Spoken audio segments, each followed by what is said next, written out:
if we need to go back on anything, just because somebody's coworker is not here, I'm happy to do that. But we'll go ahead and get started. Good.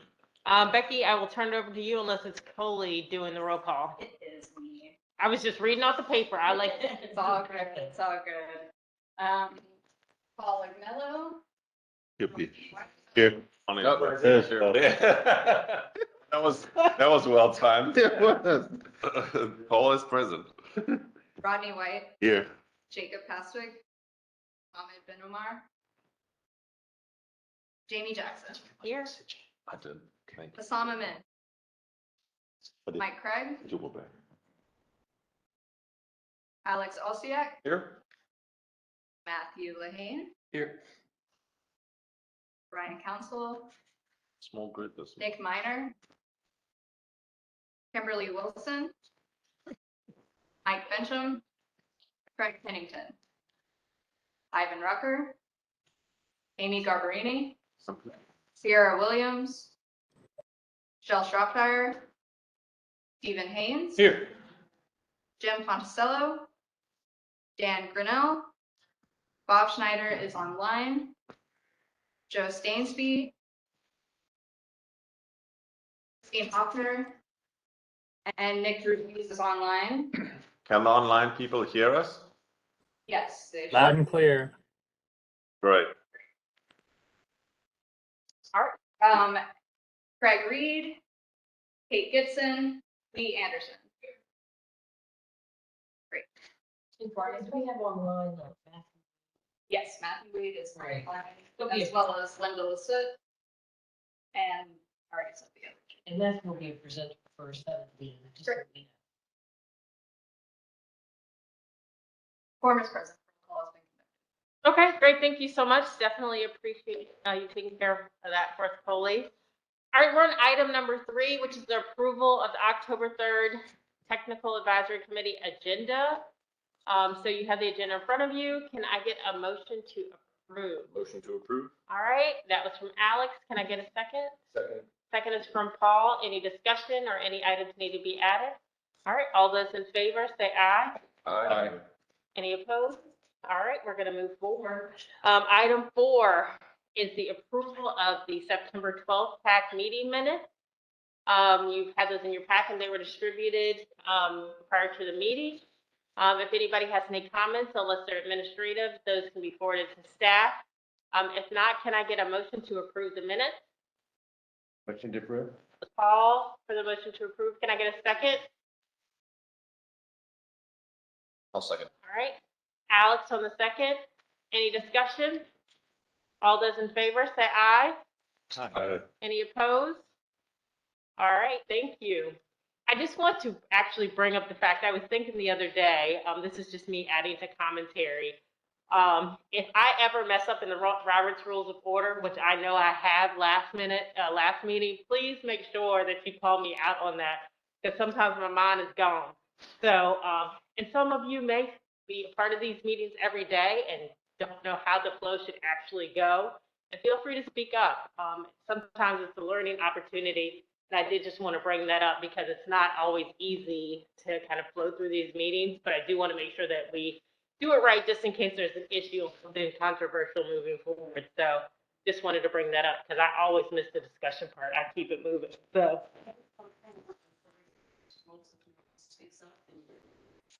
All right. I appreciate that. So. Yeah, I'm part of another organization, and we had this whole like learning exercise like 4 years ago, and I was like, oh my gosh, pay attention. We're supposed to be. So anyway, all right. So I'm going to turn it over to Mr. Hollis for the September 19th Policy Committee information. Thank you. It is up there. I shortened this to just highlight items that were discussed in the meeting. The mobility study, lots of discussion on this particular thing, on particularly the transit report. The phase 1 report, really we just did as a transmittal because it doesn't make final recommendations on anything that needed public comment. So we did it as a transmittal. It's up on the website. The phase 2, very robust conversation there. I think in retrospect, as Matthew points out, it was probably a presentation that was too long. We'll go over that later again today because I'm doing a little update on the East-West study, so I'm not going to belabor that too much, but lots of pros and cons. Some members did not like aspects of the transit report, some did, and it went back and forth. The decision was taken not unanimously, but to stop the public comment period. We did start the public comment period, and we'll show you some results of that as it transpires later in today's agenda. The VCR trail, the set of alternatives was presented. I thought we would need another month of discussion, but the policy committee actually decided to take action and recommend particular projects, which was not what we expected, but great that they made a decision. They supported going forward with designing a tunnel under the I-95. They supported the bridge over US 1 option. The Route 3 option, the city manager of Fredericksburg at the last minute asked us to keep all three options on the table, and that was the decision in the meeting. Subsequently, the city manager has withdrawn his request, and so even though the policy committee asked them to keep it in, we've instructed the consultant to remove that additional option that he wanted. So we're back to what the TAC recommended, basically. So whatever the TAC recommended is what we are left with as the options for further study, and we've informed the consultant regard. So we don't have as many options. We're down to basically three options, but the bridge over Route 3 is position is still to be confirmed. The consultant needs to look at where the best crossing point is for that. The CMAC SDGB call for projects, they took action on that. John's going to answer any questions you might have today. The public comment for the amendment allowing for the renovation to the Fredericksburg train station was implemented, and that is ongoing. And the resolution supporting the DRPT grant for the railroad crossing, that was supported. Scroll down. We also added a late item, which was a letter of support for the University of Mary Washington to support a grant for a study. There is the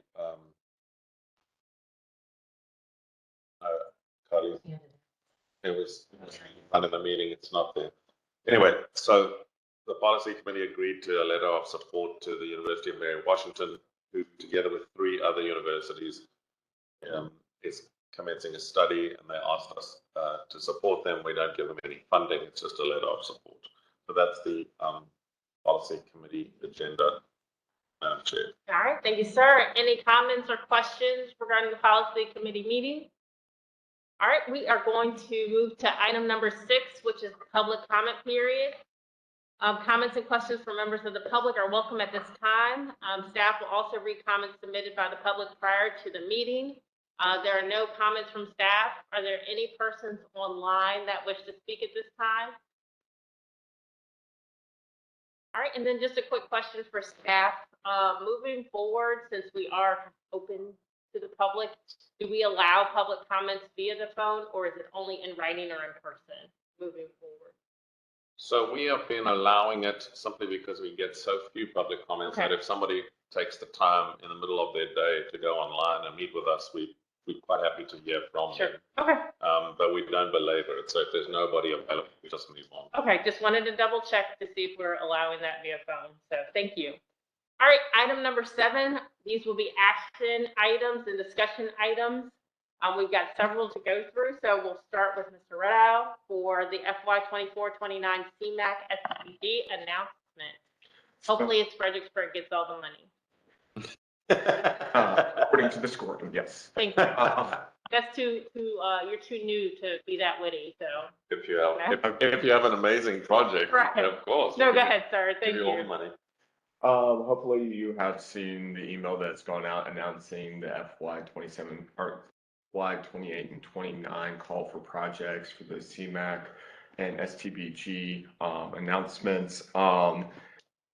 I'm kind of opening it up for any questions that folks might have about this process. Basically, all of our member jurisdictions are eligible, as well as our kind of state partners. They do have some caveats. So CMAC, it has to be related to improving air quality. So it's something that we can use for, say, expanding, roads an extra 6 lanes. But if it does include things that address congestion mitigation with specific parameters, as well as STBG, which, if you haven't had any experience with, is a very flexible kind of funding pot that can be used for a lot of items, everything from transit capital to off-system bridges, and now even electric vehicle charging infrastructure. So it runs a wide gambit. So each kind of funding pot has its own scoring methodology. These were last updated in January. There was a smaller call for projects for, I believe, was it bike ped only earlier in this year. So this will be actually the first time that we will be going through the full CMAC and STBG scoring methodology for this round. So those scoring items are available online. If you have any questions, or if you want to get into the rules or nitty gritty, you can feel free to email me or ask me a question, but I was going to ask if anybody has any questions. Hey, John, I had 2 questions. Okay. First question is basically just with the deadline for resolutions of sports. Our board is only meeting once in November on the 17th, so we can't get it probably on the 18th, but probably a couple days after that. That's more than fine. We can say as long as we get it within that November before we start scoring. We just don't want it to be like postponed indefinitely, but we understand that there's a timing question. We want the application in. The letters of support can come in, up through November afterwards, as your boards dictate. The second question is if you have any additional information on just how much funding is available and what years the funding is available for. Okay. Ian, do you have those numbers? I don't. We don't. Okay. You will know from the last round that we parked the FY 28 funding. So the full amount of the FY 28 funding was parked, and I'm just going to guess, but it's about 4.78 million in total across both programs, some half in SDGB, half in CMAC. There was another project which Susan informed us about 3 months ago, where there's leftover funds from an old project. Been sent you like 3 emails. Yeah, but the one is a big amount. The one is about I sent you about 600,000, 3. and the other is smaller amounts.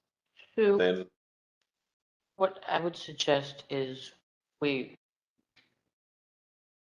sit down and look at your numbers, and we possibly take the previous amounts and probably fund into your projects that are there, and then we have that out year money.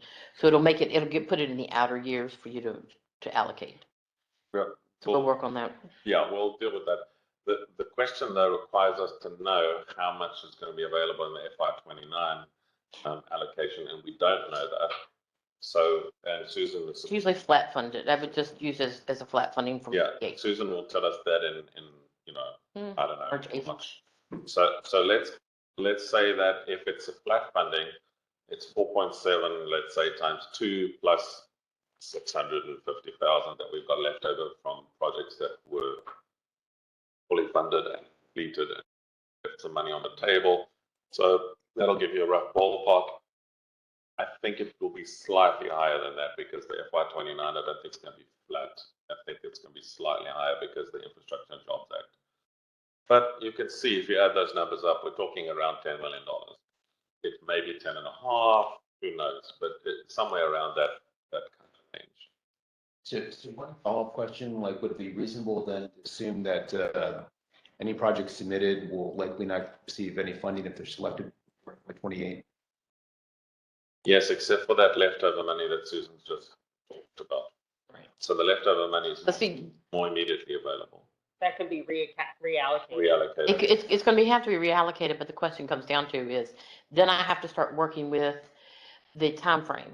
So that's why I say we take that money, allocate to projects that are in the plan, and then that will give you the money on the out years.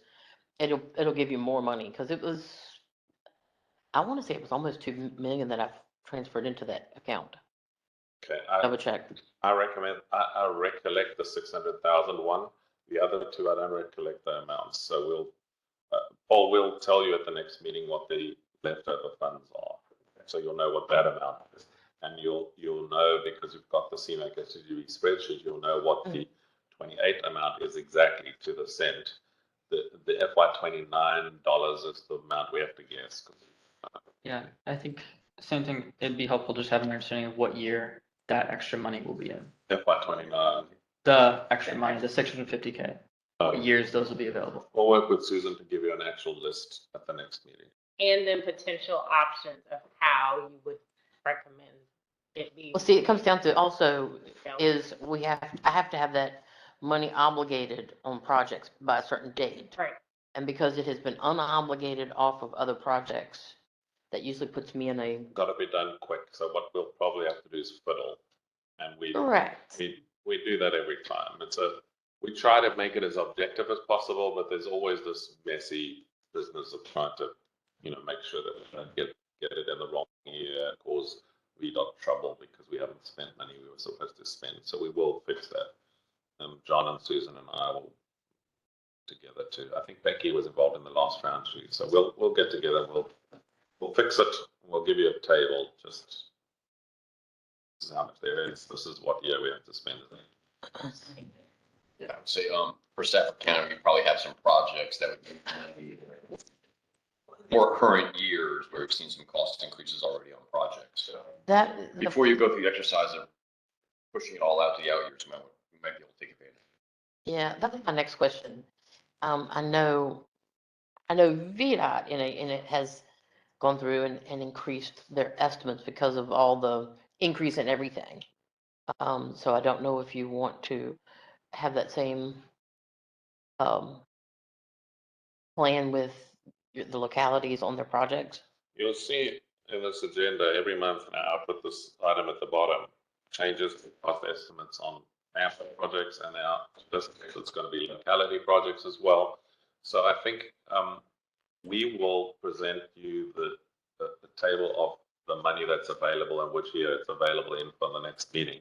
And we've asked localities and partners to indicate together with VDOT which projects that are current where there's a problem, where there's a shortfall because there's been a cost estimate or whatever, and we can discuss it at the next meeting. So we're not going to make any allocations.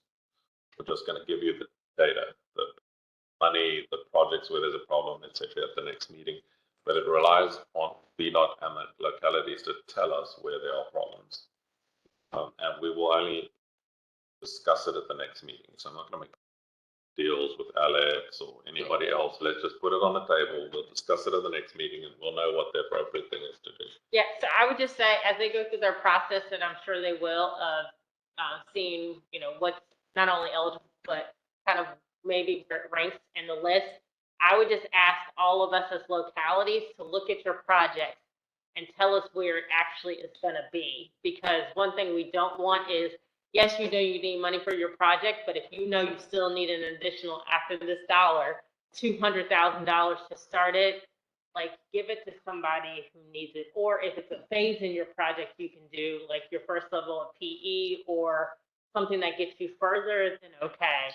I will try to do the same thing for my locality. But since Susan has mentioned the dollars need to be used, Obligated, yes. just please be ready for what phase you can accomplish so that there's no disagreements. We've done great here, but when the localities say, oh, well, we could have used it, and say, no, your staff said you don't even have enough money to do the first level of PE or the first level of real cost estimating, so there's no need to give it to you in this 5 seconds.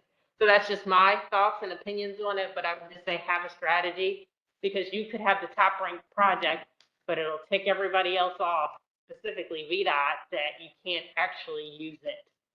So just give that some thought when you're coming back next month. Could I ask that everybody emails myself and John, say about 2 weeks from now, like where your projects that have problems are? We need the date that the money is required, how much the money is, what the project is, and we'll just put a table up there. We won't do any behind the scenes fiddling. We'll just put it up there so that everybody can see what the problems are. Everybody can see what the leftover remainder money is that we've got to spend, and then we can decide on a process together, right? We're not going to do any secret fancy work, but just do it here on the screen.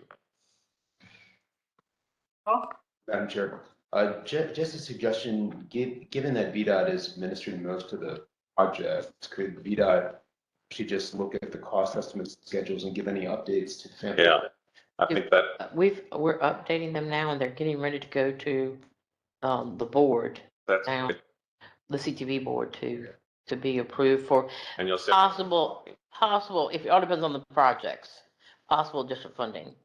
But I'll make sure. So we can, at FAMPO staff, get a copy of that thing because there'll be multiple changes. and maybe before it's approved by CTV, because that's December, right? No, this month, This month? going this month. Right. If- Oh, we're in if- October. Okay. So we had to, what we had to do is they decided to do a percentage of increase Okay.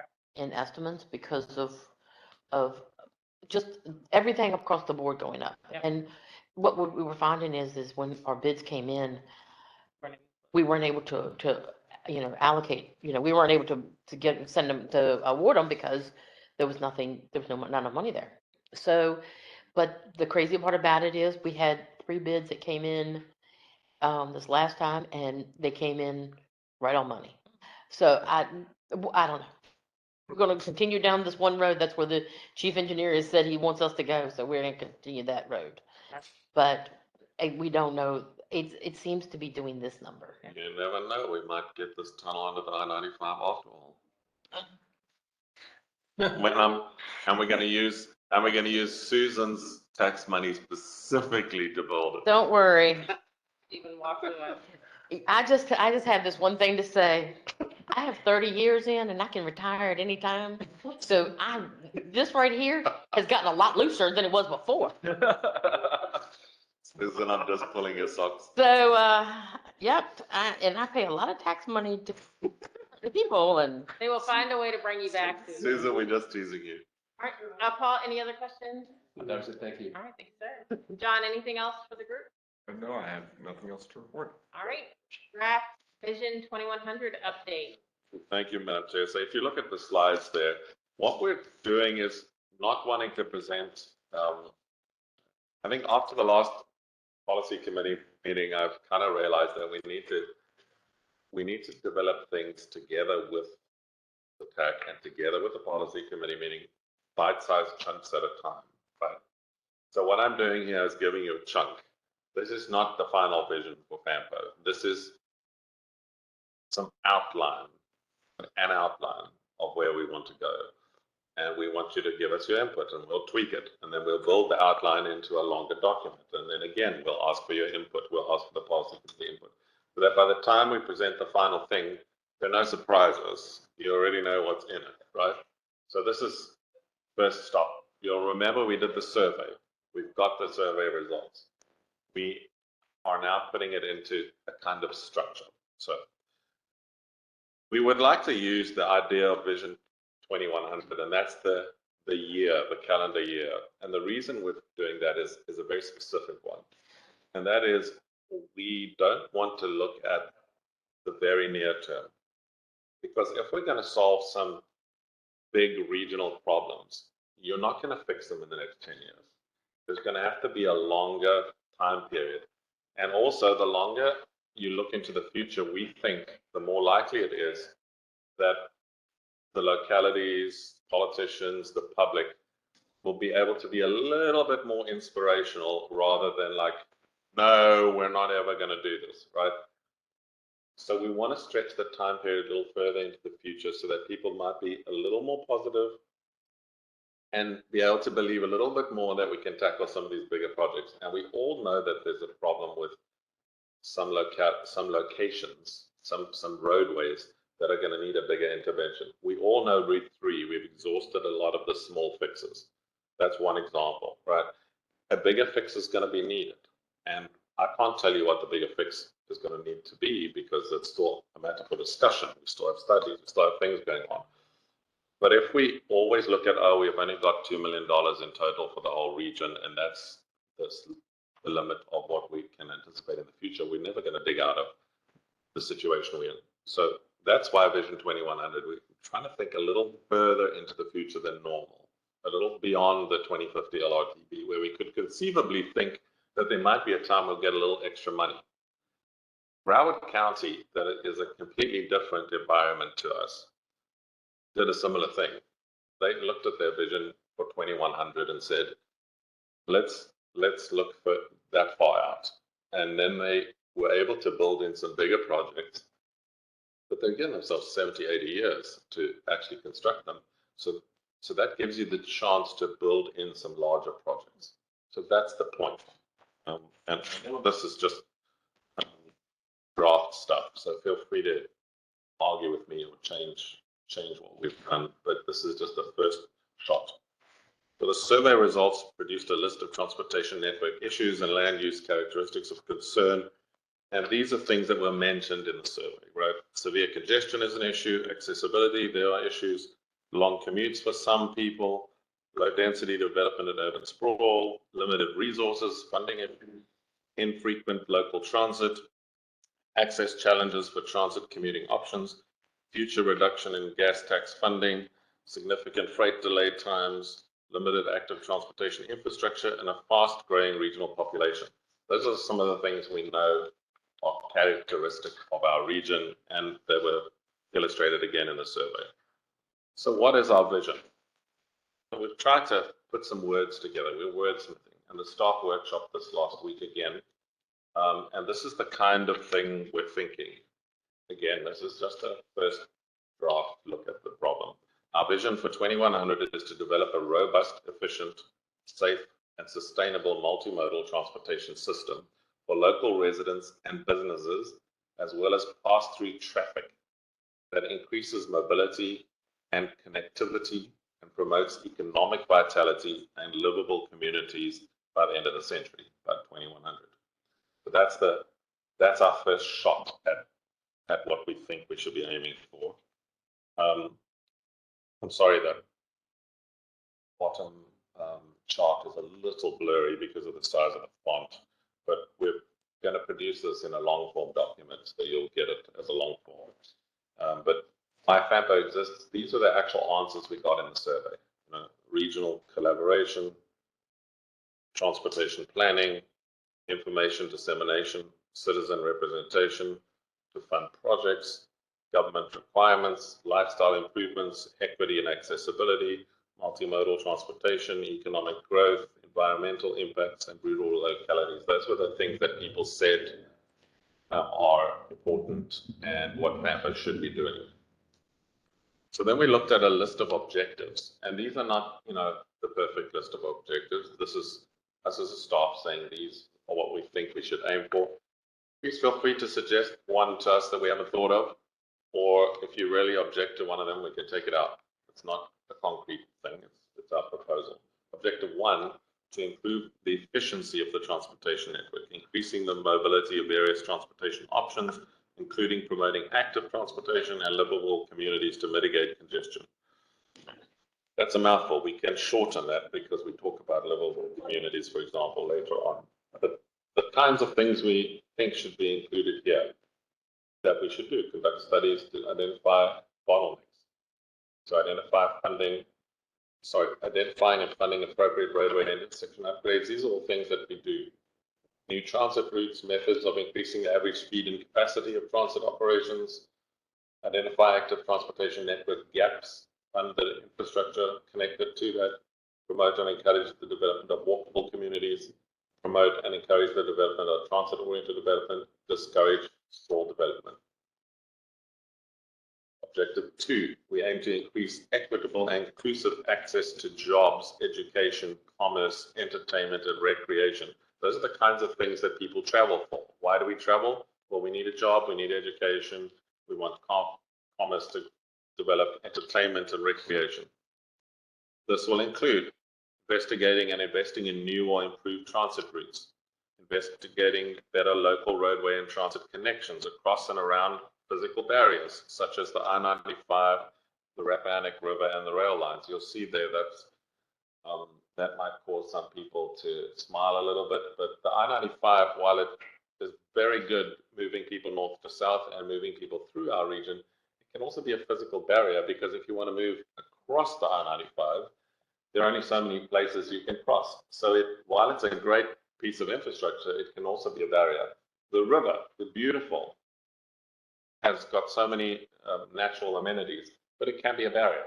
And the rail lines, the same thing. You can only cross at so many spots. So these are great amenities, but they can also be kind of barriers to movement.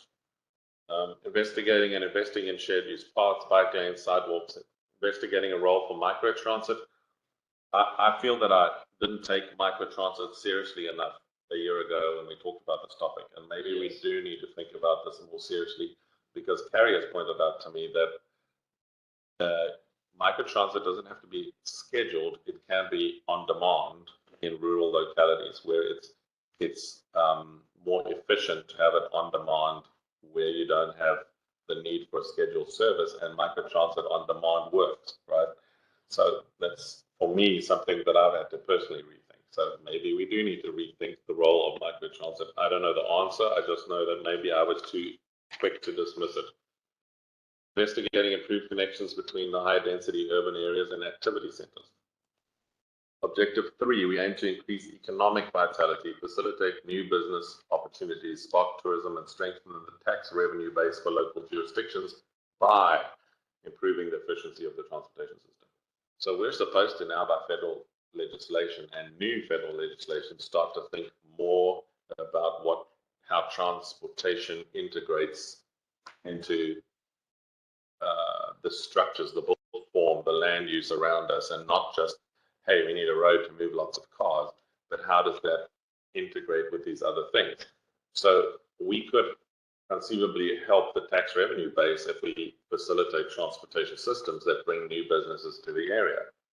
So if the area becomes less congested, if there's better access, more businesses may locate here, and therefore increase the revenue base for our localities, because a new warehouse gets taxed and brings in new money. So that's why that's worded in that particular fashion. This will include monitoring traffic flows, congestion changes, transit use and efficiency, and bike ped movements, surveying the public at least annually. There's no rule anywhere that says we have to do that, but we're suggesting that we should once a year ask the public, hey, what are your issues with the transportation system? And if Pampa builds that in as an annual program, then we don't have to always motivate why we're doing it. We just do it once a year and ask sometimes the same questions, sometimes new questions. Collaborating with local jurisdictions to identify targeted transportation improvements to improve economic growth, bring new businesses, and better attract tourists and other visitors. We don't ever talk about tourism or attracting new businesses at Pampa. It's kind of in the background, it's there, but we don't ever talk about it. Maybe we should.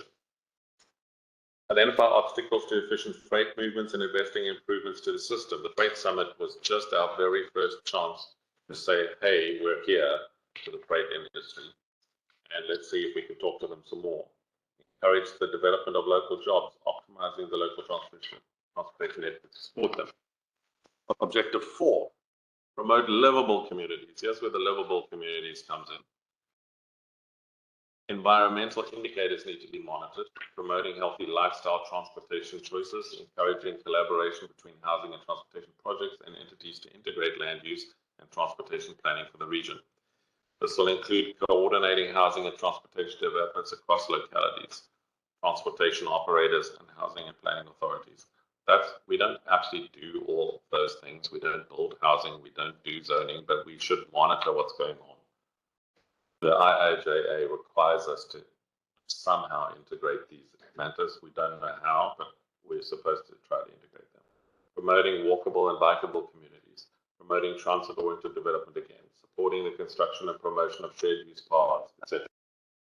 Completing, so some of this is duplication. So what we need to do is put these items under one heading and not under multiple headings, and we'll work through that with all of you.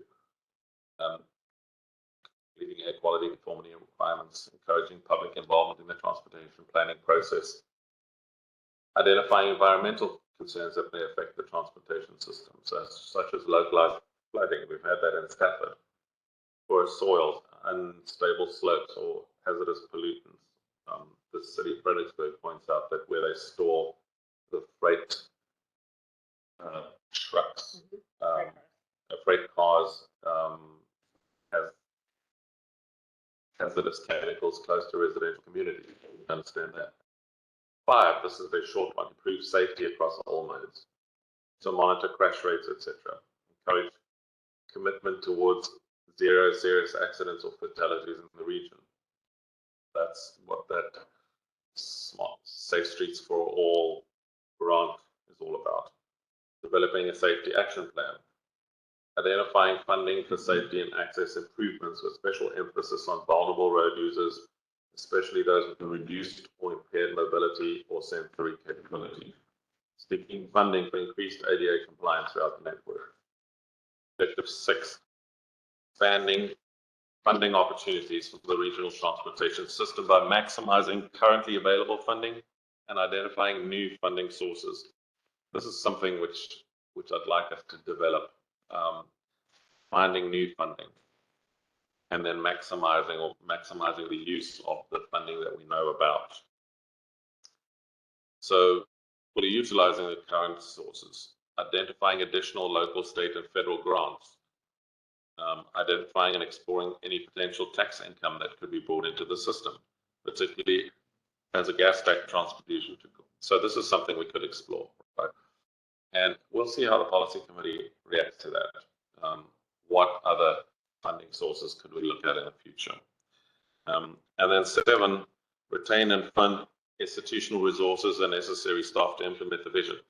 I've not thought about this a lot when I first arrived at FAMPO, but one of the things that's impacted every organization since the Great Resignation across the country is that you've actually got to keep paying attention to your resources, your offices, your computers, and the staff. Staff are in this sense a resource, and you need to invest in that resource. And so each of these things we think are necessary to keep the thing going. In conclusion, as we move towards 2100, we can achieve greater efficiency from our transportation system. New policies are needed to lay the foundation for improving access, equity, and mobility throughout the region. The vision will mean more multimodal transportation choices for residents, visitors, and through traffic. By adopting this vision, the region is identifying objectives and policies to help lead the way towards a robust, well-rounded transportation system. Working together with our locality and state and federal partners, this should be localities, I would imagine. This vision will provide an opportunity for us to establish a lasting legacy, thinking, planning, and growing differently than we have in the past. But I'm hoping, and we'll see what the reaction is that when we revise this document multiple times, we will also add to it a list of, I'm going to call them key interventions that we will need to do between now and 2100 to make sure that by 2100 we achieve these goals, and have a list of key interventions. And at the moment, I don't have a list, right? But I'm hoping that we can put together a key list of interventions. Like, for example, one might be finding additional ways to cross the I-95. That's a key intervention. It doesn't say which project, which year, where we will do it, and all that kind of, that's too detailed. It's just like, it's a key intervention we might need to work on. And we then make a list of key interventions that will be required in the next 80 years to make the region really function well by the time we get to 2100, because the population is going to be massive compared to now by 2100. So that's kind of where we're going. So happy to take some comments now, but also feel free to email me. I'm going to present a very similar set of slides and some tweaks to the policy committee again, just as an outline again, and tell them this is just tentative. Just want your input. Tell us what you think. We'll make some notes. We'll go back and revise it again and then bring this back to you at the next TAC meeting with revisions and updates and additional items that we've got from you all. Totally been very helpful in doing a lot of that. I'm just doing the slide presentation today. Are you guys looking at data like was done in the LRTP, like population and employment projections, or is this just solely written, here's what we'd like? So we are not specifically digging to the population projections. We can project the population out to 2100.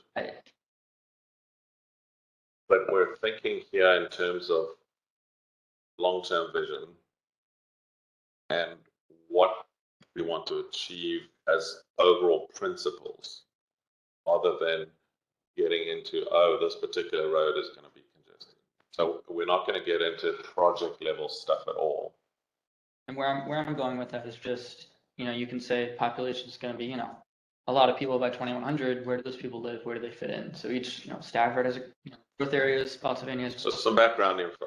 My thing is that, when you build out all the people, you build out single family homes on the average lot sizes being built these days, you will run out of space by X year, right?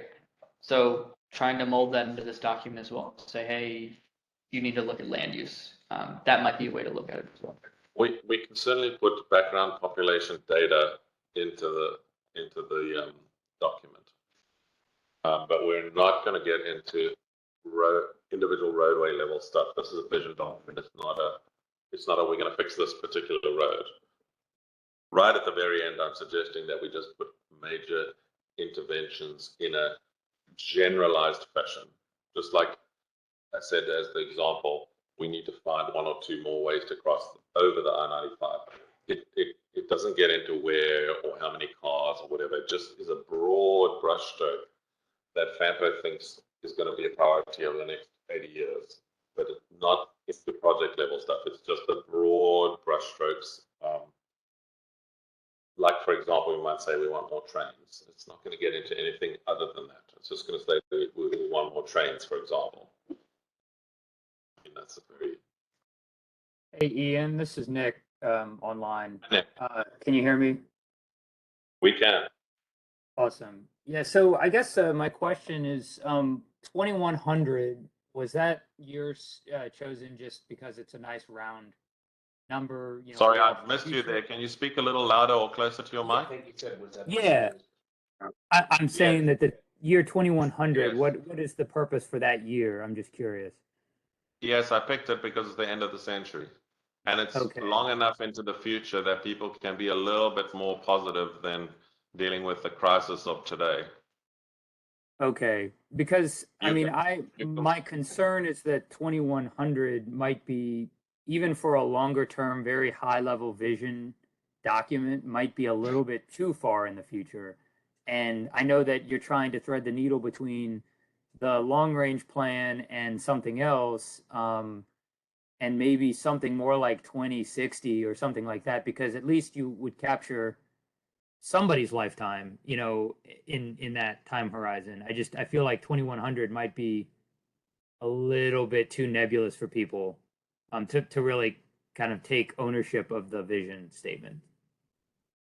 I understand your point. I'm hoping Matthew will still be around in 2100. 101. You're still young. It's possible. Anybody else's thoughts on the time horizon? So the one thought I had is maybe with technology, there obviously will be some significant technology advances by 2060 or 2100. And it's hard to predict those. I know. I just thought quickly, if you go back 70 years, that's like 1944. Just imagine in 1944, we're trying to plan what it's going to be like in 2022. Yeah. I know, like, if you are into science fiction, basically people thought that, kind of advances with, flying cars and spaceships going to other planets, that was going to happen a lot more quickly than it's actually is occurring. So, in 2100, I have no idea what it could be like Star Wars, where, there are flying vehicles and then basically, another Rappahannock River crossing, you don't need it. Or just the road capacity issues we have today go away. Or maybe just we have connected Vehicles. vehicles, yeah, and autonomous vehicles, and that solves the problem. With trains, there could be some kind of high-speed ground transportation like Hyperloop, but trains go away. So just a lot of things could change, and it's hard to predict that. I actually would agree with this point that closer to the present might be better. I don't know if 2060 is the right year, but Yeah. might want to consider that. The other point I wanted to make is just with just additional funding sources. I knew we kind of started to do some of that, but I think we could probably do more, just investigate that and see which ones make sense for the region. Right. What about if we take it to 50 years from now? So I was about to say, we could use all the same words, all the same verbiage with 50 We years. just call it a 50-year vision rather than Vision 2100. Yeah. Could you cope with that, Nick? Yeah, I think that makes more sense because 50 years, you would basically have teenagers today, they'd be retired and they'd be reaping hopefully the benefits of our good transportation planning by then. Great, I take the point. I think let's make it a 50-year vision. I just wanted to go beyond the 2050 LRTP because the 2050 LRTP has to be financially constrained. And I don't want this vision to be as financially constrained. I want to be a little bit more inspirational or aspirational, I think is the current buzzword. Any other comments? My only comment would be I'm good with the extension to 50 years. I just think we need to continue to tell the story of what we're trying to do. I think one of the challenges of the last FAMPO meeting was that people could not see into the future and wanted to deal with today. And so we need to be in a spot where our elected officials don't feel the pressure of having to choose what happens, but giving them enough power to actually help really plan for it. Because, and I've already told Ian, my apologies on the meeting regarding the plan, but people could not see something that was close enough, but so far away that they didn't have to make decisions today. And we need to give them the power to not have to make decisions today so that we can actually plan for these key interventions in the future. So just when you talk about this, or if you have to give a briefing between TAC and FAMPO to your elected officials, just please have them keep an open mind of, we're not dealing with today, we're not dealing with 10 years from now, we're not dealing with a fiscally constrained plan. We are actually trying to move towards the Jetsons or Star Wars or what have you, but we need to make these steps to do that today. And you won't get voted out for picking this option. So nobody's going to say, oh, in the vision, because a lot of places use Vision 2100.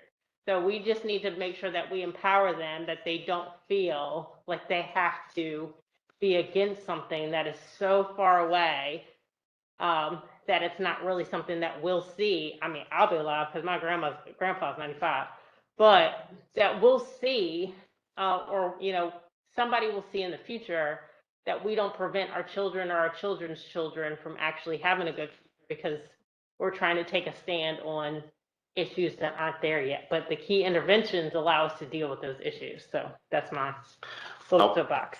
Thanks. I will take out some of the redundancy because looking at it this morning, I think say the same thing in too many places. I'm going to take some of those out once. And I'm just going to present it as a structure for further discussion. That's all it is at this stage. It's not here's the thing. And please email additional thoughts you have. We'll record those, show it to the policy, work on it again, come back here, work on it again. But that's the goal. The goal is to say, let's just start with what do we think needs to happen. And I take your point that the further into the future you go, the less easy it is to predict because we don't know. My personal view is that some of those things that have been proposed for the future that are more speculative, we've not found a lot of progress happening on them recently. The one area where I think, just my own opinion, is likely to happen is connected trucks. But even from the Freight Summit, they were saying, we haven't even heard about it being successfully tested yet, let alone we're not going to invest in this kind of technology until it's proven. And so they're just not prepared to go there yet until there's proof that there's not going to cause high insurance premiums, crashes on the highway, it's all that kind of stuff. It's taken much longer to get automated anything on the road than we thought it was going to take. And things that we thought were the solution to every problem, like Uber and Lyft, they're in financial difficulty. So a lot of these, and the Hyperloop, no one's ever been able to show a long distance option that actually works. It's all these, we've got 1 mile in California and we have university students producing little things to run in the tunnel, right? But we've never actually had this in long distance. And projections in Washington State showed that it ends up being more expensive and moves less people than a high-speed train. So why spend all that money and move less people? It's currently, it's going to take longer to do these more speculative projects than I think we imagine. They may come about, but the development is taking just very long. But anyway, that's just a personal reflection. Shall we move on? Great. Thank you. All right, next item, I'll turn it over to you, Lee, for the slugging survey. Thanks, Lee. Thank you for inviting me to speak on it today.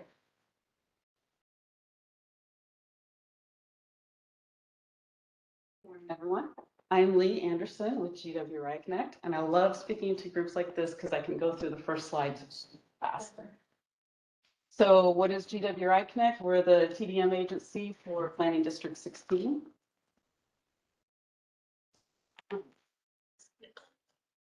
Oh, and what is TDM? Well, that is trying to get all of the single occupancy vehicles into something other than that, which helps everybody. Next. And why we do that is because this picture looks better than this one. Oh. Okay, slugging. What is slugging? I think everyone here is pretty familiar with it, but it's an instant or casual carpool where someone pulls up to a line and gets a couple of riders so that they can ride the hot lanes for free. Okay, so the reason we did the count is because I got a request from Ian to do the count. The previous one had been done in 2014, and we know things have changed a lot since then. So here's what was found in 2014. All right, the count procedure was pretty basic. We had our mechanical counters, and every 30 minutes we wrote down what those said. So pretty basic. We had 2 people observing at each lot. 1 person counted slugs and 1 person counted drivers. And thank you to all those who went out and actually got up at 4 in the morning to go and count these things. We really appreciate that. Yes, we did. And so here's the results. We discovered that none of the slug lines were really working except for 610 Stafford Borough. So even 610 Mine Road, there wasn't slugging activity going on there. However, at 610, that's fine, you can stay there. At 610, it was pretty good. It's about 35% of what it used to be, but it's there and it's pretty robust. So here's the 610 on the first day. On the second day, we got there very early. We got there at 4:30 because we discovered 5:30 was too late. They were already going, and we know we missed some people by arriving at 5:30. So we came at 4:30, and of course, right after we got there, there was an accident on I-95, which slowed everything down, so it didn't start until later. You can see it was pushed down. And there were a few less, but I think without the accident, it would have been the same or maybe more. We also, since we had time to, or if we had enough people to have 3 people the second day, we decided to count how many people appeared female and how many people appeared male, because we always get the question from people who call in, do women really do this? We get that question a lot, and now we can say, yes, absolutely. In fact, it's about 20%, both slugs and drivers are female. So we just threw that in there the second day since we could. And these are our counters. We thank them very, very much. They got up very early and went out, and for a lot of them, they didn't have a lot to do during that time, but we thank them. Great. And that's it. It was a pretty simple thing, but it's good to know that it is going on. Could you go back for just a second to show the 2014 numbers? Absolutely.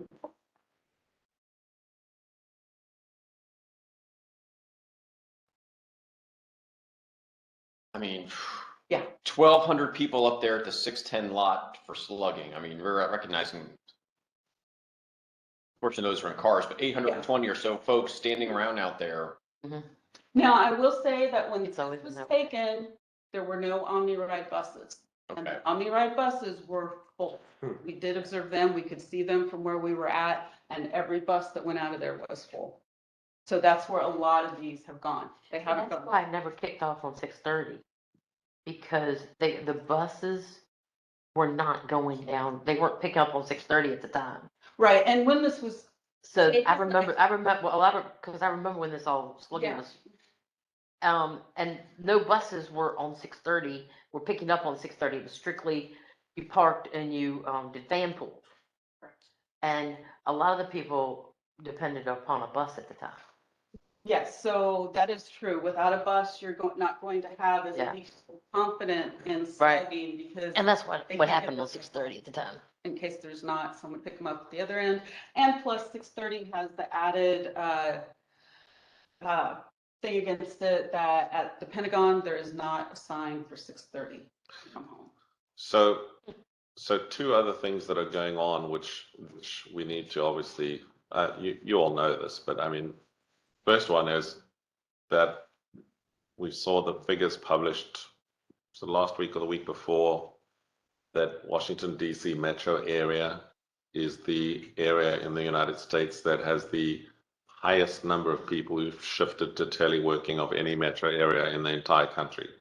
So that says more people in our region are teleworking than in any other region of the country. That's a significant factor because that tells you that not only are we below automobile traffic generally, but we're going to be below slugging figures from 2014 because people have shifted to teleworking in a bigger number than elsewhere.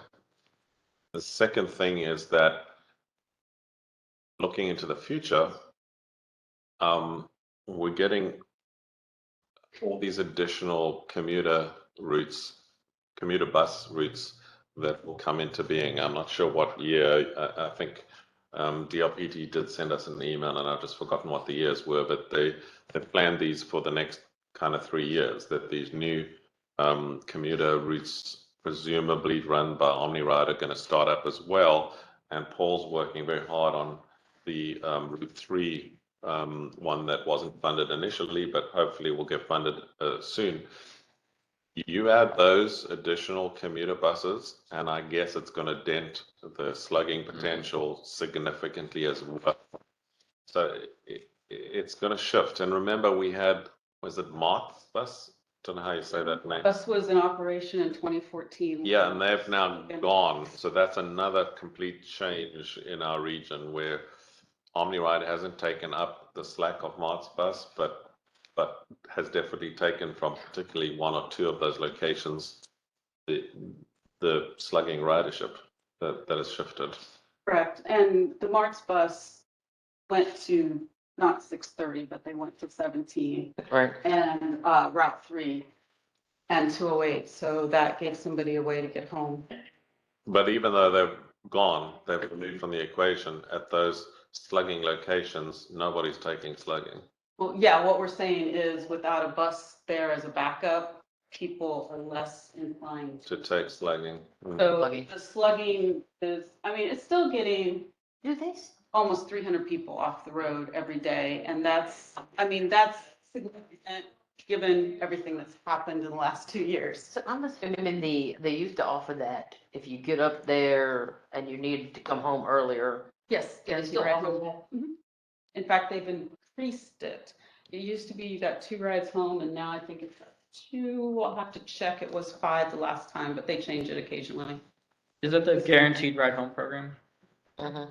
Guaranteed ride program through commuter connections. Madam Chair, Just a question, like with the reduction in slugging from 2014 to 2022, do we think that that's the new normal, or is the slugging still in process of recovery and It is, transit? yeah, great question. It is in recovery from what I gleaned from the sluggers that would talk to me. So you don't want to get in the way of somebody who's getting on their morning ride, but a few people were quite talkative, and the ones that were said that slugging was zilch, before the first vaccine came out. So as soon as the first vaccine came out, it started as a trickle, and now it's where it's at right there, but it is still building. I don't Can I know make where it's a- gonna end up at. Can I make an observation? This is Nick. Yes. So I did the quick math here, and it's today it's about, at least at the 610 lot, it's about 35 or something percent of what it was in 2014, which is almost exactly, it almost exactly mirrors our ridership, level relative to pre-pandemic. And so assuming that it's a similar market, right, and similar destinations and similar like kind of class of worker, that does make a lot of sense. I think that the numbers are pretty valid, that these are folks that it's not like they all of a sudden got turned off by slugging. It's just that they probably don't need to go up the corridor as much as they used to in 2014, if they are the same riders. So the other comment that I wanted to make, I mean, is anyone else really like kind of surprised by the huge difference in gender, or apparent gender? I mean, I've never seen a transportation mode that's so skewed by gender. I mean, that's very surprising to me, and it shows that. I mean, I was thinking, rather than you made the comment, oh well, yes, females do do use slugging. I think of it like most people are scared to do that, or there's some reservation to doing that because it's 80-20. I mean, that's an insane split. Do we have any idea what that looks like for VRE or just commuting in general, though? I'm assuming that there still are more males commuting, so as drastic as that may seem, it's probably not as drastic as assuming 50-50, because that's probably not a safe assumption. Yeah, so I know for VRE in our most recent spring 2022 customer service survey, we were within single-digit percentage points, male, female. I want to say it was something like 53-47 with a slight skew to male. And those numbers were fairly reliable because we captured a pretty high percentage, I think close to 60% of our actual ridership in survey responses. So to see something more like 80-20, I mean, that's a big difference. And yeah, it may be from point of view, but 20% seems, it is small, but I was surprised it was that high, because I'm going to tell you, women are told from their earliest age, you do not get into a stranger's car. You never get into a stranger's car. It is drilled into us. Right. So I personally was surprised that it was 20%, and perhaps that's just my point of view. No, I think that's fairly Yeah. accurate, and I'll see if anybody else has any other questions on this topic, but I'm totally unsurprised because I would literally walk 4 miles by myself in the rain before I would get in somebody's car. Right. So, Yeah, I mean, it's been embedded into females for all these years. and we watch enough. Don't get into and we're going to be getting into a strange man's car. And we watch enough Netflix. So. With another Yeah. strange man. And that's correct, because how many sluggers were So, females? so the sluggers were 20%. I mean, how many drivers? I mean, Drivers were 20%, so most likely Yeah. a female slugger got into a car driven by a male with another male slugger getting in with her. Yeah, Carrie. Right, so when I lived in Dale City, a friend of mine was a slug driver and a slugger. And when she was a driver, a lot of times women would wait and pass up a male driver and go into her car instead. So. Right. Yeah. Great survey. Any other questions on this? One other, do you have a sense for maybe these folks that you were able to actually interview with the extension of the express lanes down at 133? Do you think there's any chance that slugging will return there or perhaps shift down that far? Because that's why obviously why 610 is the, Correct. Yes, they were optimistic about 6:30. That was the biggest one I kept hearing about was, they felt that, if they could get a sign at Pentagon. That was one thing I heard from multiple sluggers, was if there was a sign at Pentagon for 6:30, that might help, especially once bus service came to 6:30. is there a reason that there's not an easy way to get a sign? Probably because of that big old zero you saw in 2014 is why there's not a sign there, but we can work on it. How do we get a sign at 6:30 or at? We are talking Okay. to the Pentagon to see, but it doesn't appear to me that moves very quickly. Understandable. All right, John, do you have any questions? Oh, I was just gonna make a point about the gender splits, is that considering if DC is our target area, typically men will travel about 30% further for employment. So that's probably also a factor into That's that, interesting. so. All right, any final questions? All right, thank you so much for that Thank you. information. Thank you, Lisa. Thank you. And I definitely thank Nick for making that comment about how that mirrors what you're doing. I think between that and looking at OmniRide, I think that's actually, good correlations to see how things are going up north. So, all right, next topic, discussion on DOE funding opportunities. Mr. Wade is online, so Matthew, can you hear us fine? Yes, good morning, everyone. Can y'all hear me? All right. Yes, Yes. we can. Very good. Well, thank you so much for inviting me to present this morning on this DOE funding opportunity. I tell you, it's a great way for me to start my day listening to all this great transportation planning going on. Like, this is very, very exciting. Because my job is to essentially to facilitate and manage clean transportation grant funded projects. But yeah, just a quick introduction. My name is Matthew Wade. I'm Deputy Director at Virginia Clean Cities. We are a nonprofit Clean Cities Coalition as part of the Department of Energy's Clean Cities program. And we are based at James Madison University. I'll drop in our website if anybody wants to check us out. But we do a lot of federal and state and private grant work in the clean transportation field, helping build out electric vehicle charging stations, building out natural gas, fueling, replacing vehicles, doing all over the state, all over the Mid-Atlantic. So yeah, just a quick background. We've managed some of the more recent projects we're managing right now is this Mid-Atlantic Electrification Partnership, where we're essentially building about 400 level 2 charging stations all over the Mid-Atlantic with private sector and public partners. We have our Mid-Atlantic Electrification School Bus Experience Project, where we're working with school districts that are interested in demonstrating or test driving a electric school bus before they go out and buy one. When this project was developed, it kind of got overshadowed because as soon as we got the grant, like everybody started buying electric school buses without even test driving them. So we still have the project, we're still demonstrating electric school buses, but it seems like people are ready to jump in, feet first on this technology. We're also, federal contractor on a number of other projects. We have our Drive Electric USA project, which is basically encouraging and doing education and outreach on electric vehicles and charging in Virginia. We manage the Drive Electric Virginia program. We have the Drive Clean Rural program, where we're actually working with Fredericksburg City, Fredericksburg Schools, and Mary Washington to do an analysis of their respective fleets and identify areas where they could potentially electrify or switch to an alternative fuel where it makes sense.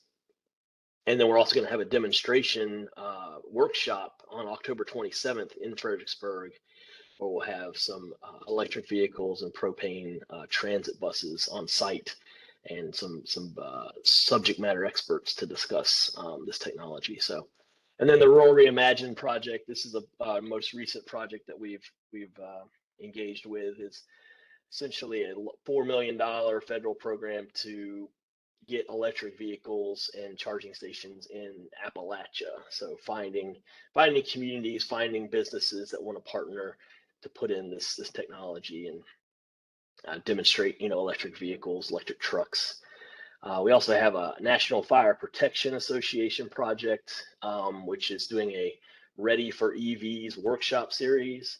So if Fredericksburg would like to have a community workshop where essentially we facilitate a discussion amongst community groups and community members about where you think electric vehicles should go, or how chargers should be deployed in the city or in the region, we can facilitate that at no cost to the project partner or to yourself. But getting into this federal grant opportunity, if you don't mind going to the next page, essentially some background. This is part of the IIJA funding. About $90 million was made available to the Department of Energy for 13 areas of interest under FOA 2611. It was announced in July. Concept papers were due in September. So we've had this submitted for a month now. The full proposal is due in early November. And under this area of interest is the open topic. Let's see. So the open topic area is defined as the objective is the area of interest is to draw on this portfolio and novel solutions to transportation and related clean energy challenges through demonstration or deployment of projects not otherwise addressed in the FOA. These could include projects to address challenges unique to the geographic areas and solutions with potential for replication in other areas across the country. And so we wanted to partner with FedEx and a FedEx contractor, Advanced Logistics Solutions.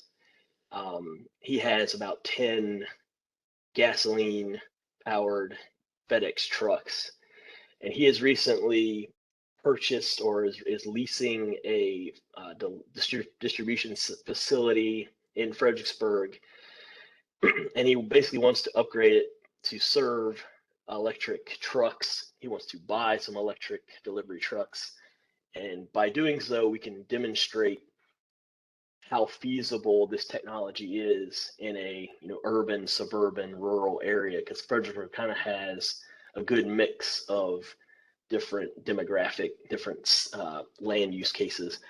So the federal maximum share is $1 million, and that's what we're going to apply for, is the $1 million. The cost share from the partners is 50%. So we would have to basically come up with another $1 million, which won't be hard because these delivery trucks are not cheap.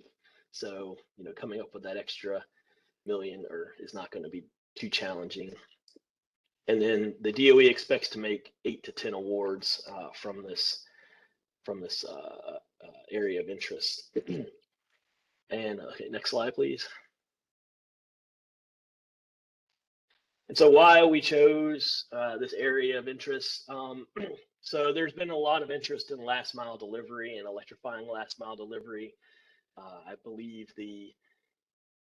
as we saw during the pandemic, the need for last mile delivery has skyrocketed. I mean, UPS has to rent trucks. They can't get rid of old trucks. We're seeing this massive demand for Amazon, to deliver you whatever, food, goods, everything. So FedEx is seeing this too. They're seeing a massive increase in their demand for their services. And so what we want to accomplish is essentially to reduce the emissions profile, reduce the costs of running the trucks, basically eliminate some of the pollution that's associated with these trucks driving around all day, especially in environmental justice neighborhoods and census tracts. So we're going to try to identify, we know what the challenges are. There's high capital investment compared to traditional trucks, longer and unpredictable lead times in acquiring them. These trucks take a while to produce. There's supply chain problems with getting batteries, and then all the critical minerals and things that go along with that. There's challenges in developing and deploying the EV charging infrastructure. So a lot of these charging stations have a high capital investment as well. Electricians are in short supply right now.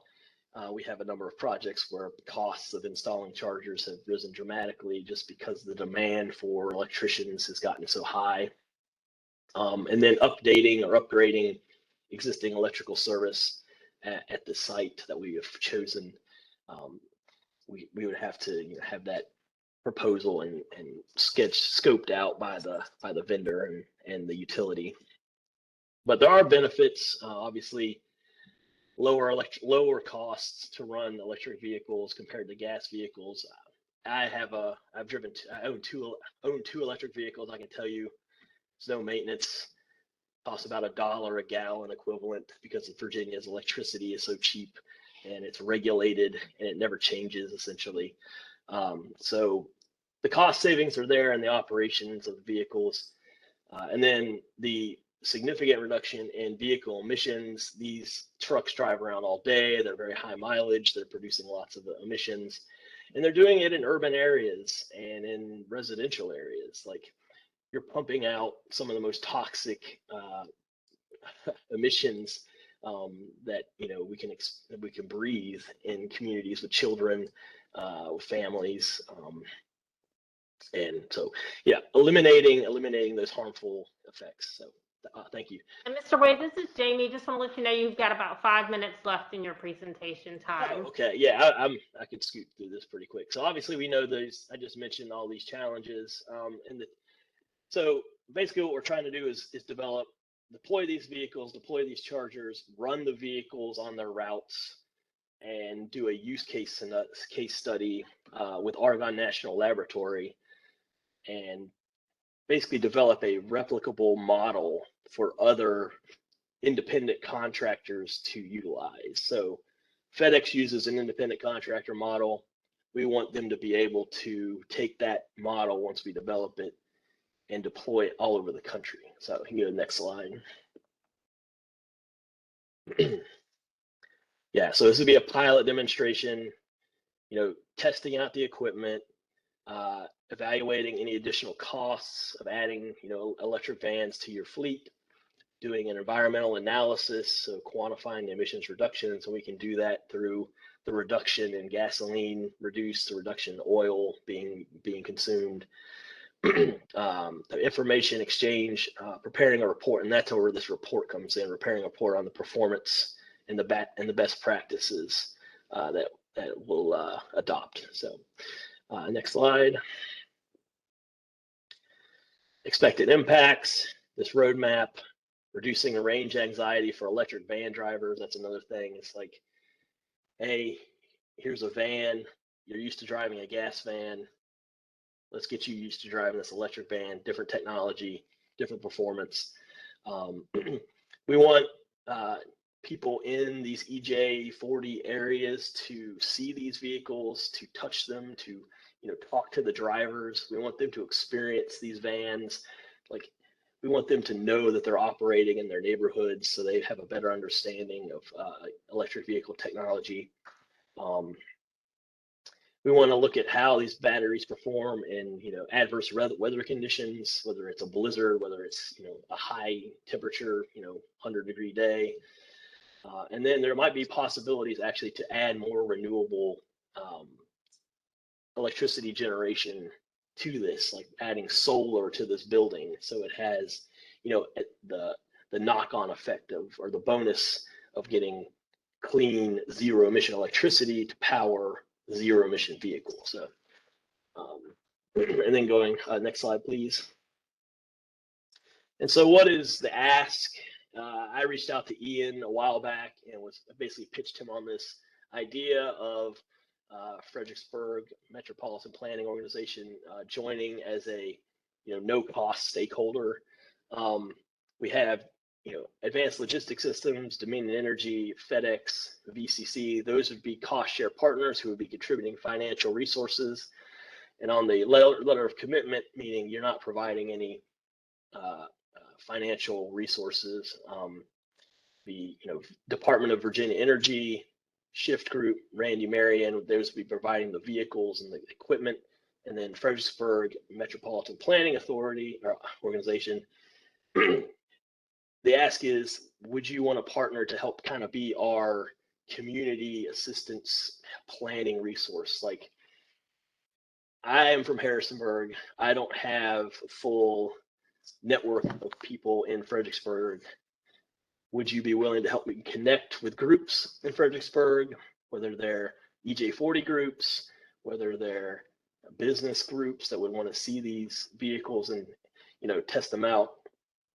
And then, does this fit into there was a lot of discussion about your 2100 plan. Does this fit into your larger plan for going forward, into the future, building out more zero emission vehicles, electric vehicle capacity, things like that? So not asking for any money, just asking for you to sign a letter that says, yes, Fredericksburg MPO will participate, as a non-cost share partner to facilitate networking opportunities or education and outreach opportunities with Virginia Clean Cities. So that's kind of where we ended before I submitted this thing.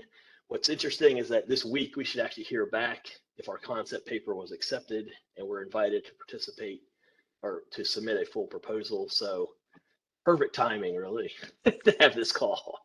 So I'm willing to take any questions you might have. All right, is there any questions from the committee for Mr. Wade?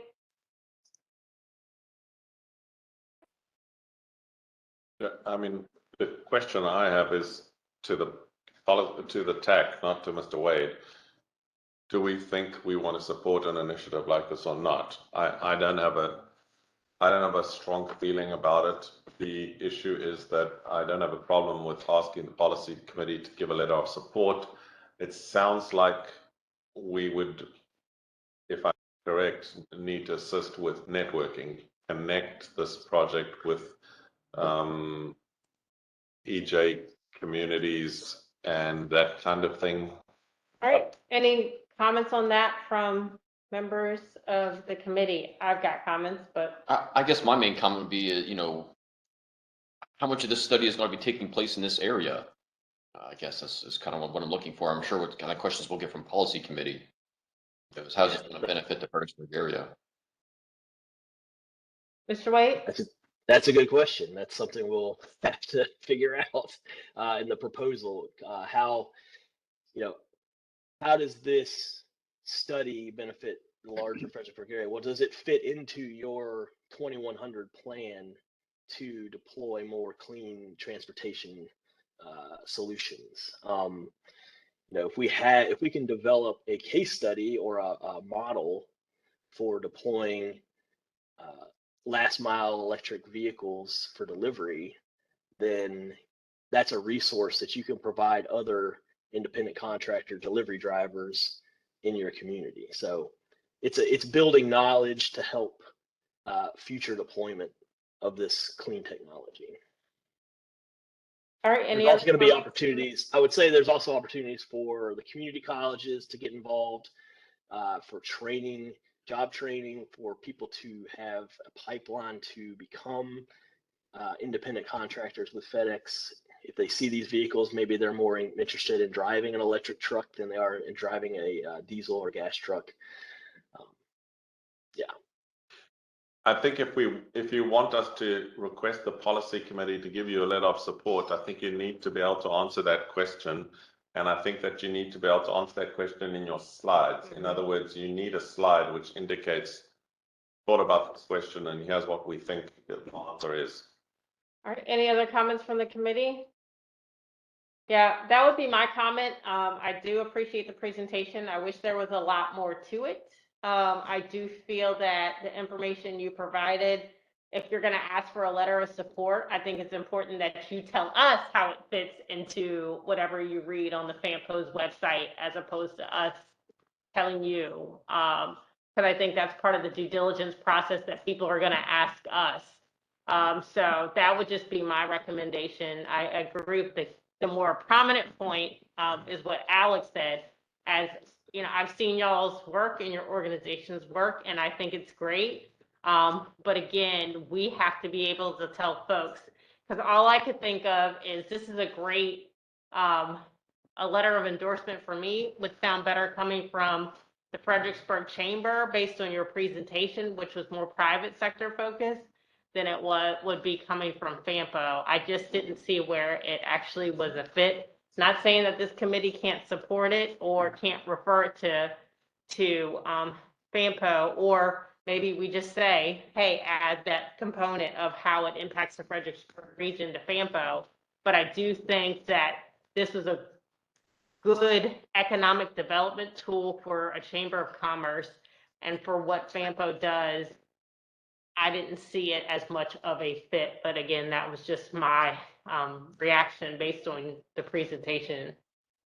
So that's my comments. Any other comments from the group? So yes, my recommendation would be, if this is going to go to FAMPO regardless, that it needs to be a little bit more Fredericksburg specific, so that the policy committee can actually make a decision. Because, for example, you mentioned FedEx, which is great, but I don't see any FedEx trucks around here. I would probably recommend identifying the school bus network more. So I would just say make sure that you tailor your presentation to your audience, because I think it was a little bit of a missed opportunity. Do you have a timeline by when you need a letter of support from FAMPO? Well, like I said, we'll know probably this week whether we're invited to even submit the full proposal. Yeah. So this could all be moot by Friday. I mean, we may not. All right. Well, if you could, right, so. thank you for that. If you could let us know next week whether or not you have an opportunity to take it further, then we can deal with what the next steps might be. Yes, sir. Thank you. Thank you. Yep. Thank you.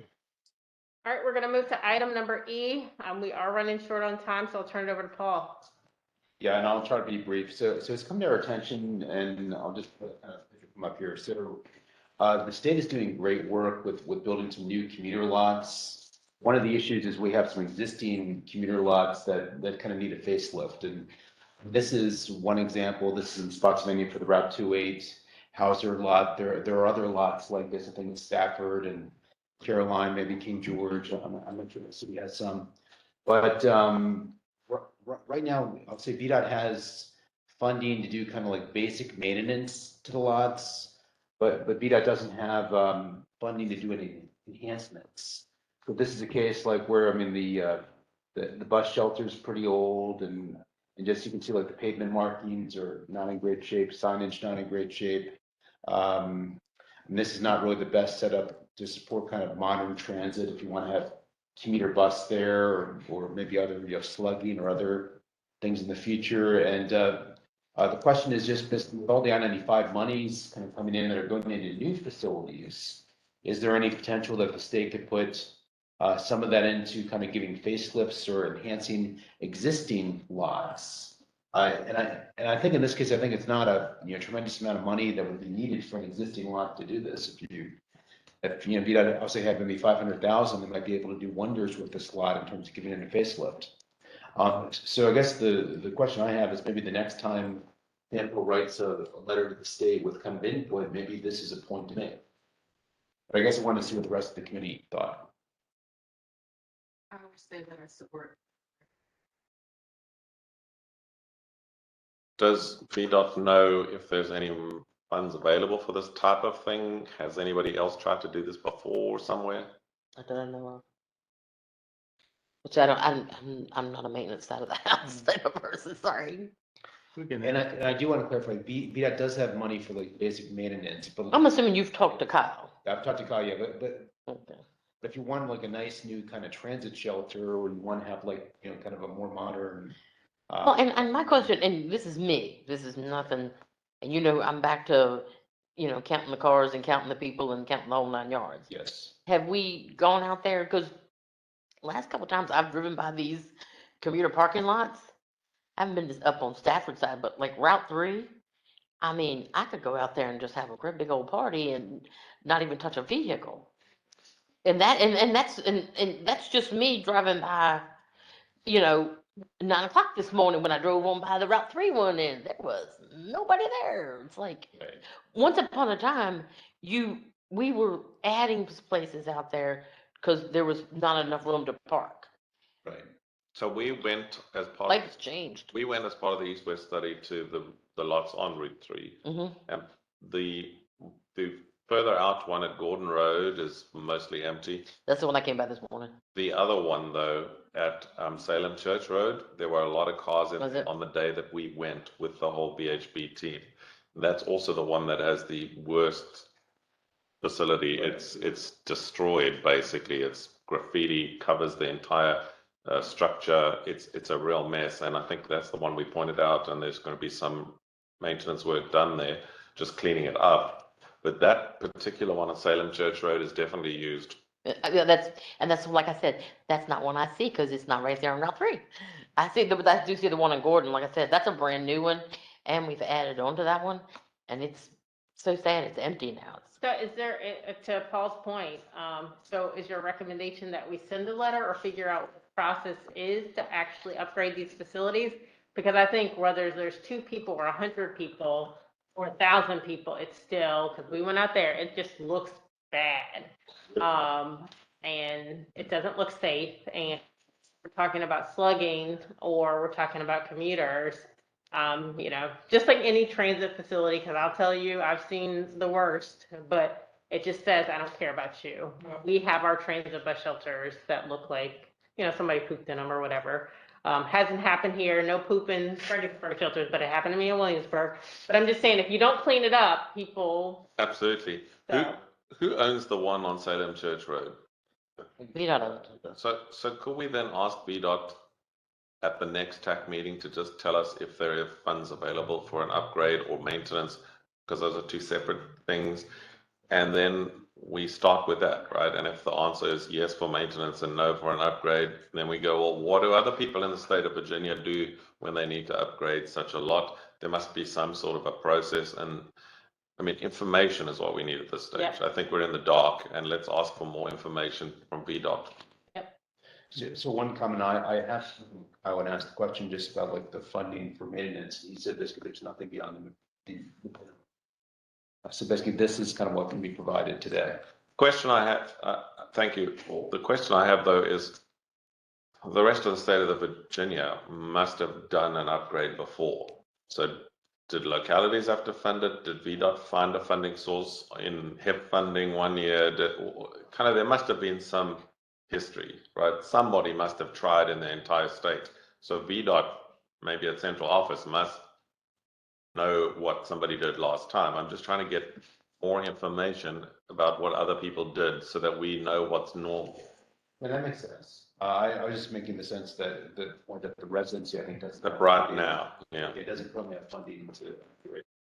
Well, and I would. Because that's the maintenance side of the house. Yeah, and I would say that to get that answer, because if I broke one of those panels out and said it was a safety issue, they go fix it. Because if I cut myself, that's a problem. So whatever that funding source is, or that process initiation is really what we need to find out. Because at some point, we just need to say it's a safety issue. If I'm in that facility, and I'll talk about the other one, not this one in particular, but if it's dark and something happens to me, we can guess what that is, female in a dark area, then that's on VDOT. So I think we just need to figure out what the options are, if we can improve them, then, what is our process? Because, we all can find money. I'm not saying y'all can, VDOT, but we can if we need to. And if it's using a little bit of the CMAQ money because you're improving something that's a commuter infrastructure that reduces congestion, then that's what it is. The Salem Church Road is the one that I'm most concerned about. It really does need an upgrade. It's problematic.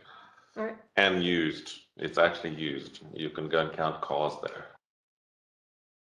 All right. We actually run cars next Wednesday, and we can compare it to the town teams of last. There we go. Getting to the Stafford lots too. We're doing all the lots that are in P16. Well, not, I don't know, it's not all the construction. All right. Any other comments on this before we move Well, on? I had like, so I say, Pampa could send a letter to this, but I thought that maybe you guys give, there's gonna be kind of input into like fall transportation meetings for me. Sorry, no fall transportation meetings. That just came out, sorry. I think we should. Maybe there does need to be a special letter then. No, I think we should strategize about how to deal with that, not having the fall transportation meetings and the Secretary for Transportation not answering our letter. I think that we need to strategize about that. I don't have an answer now, but I think we should talk more about that.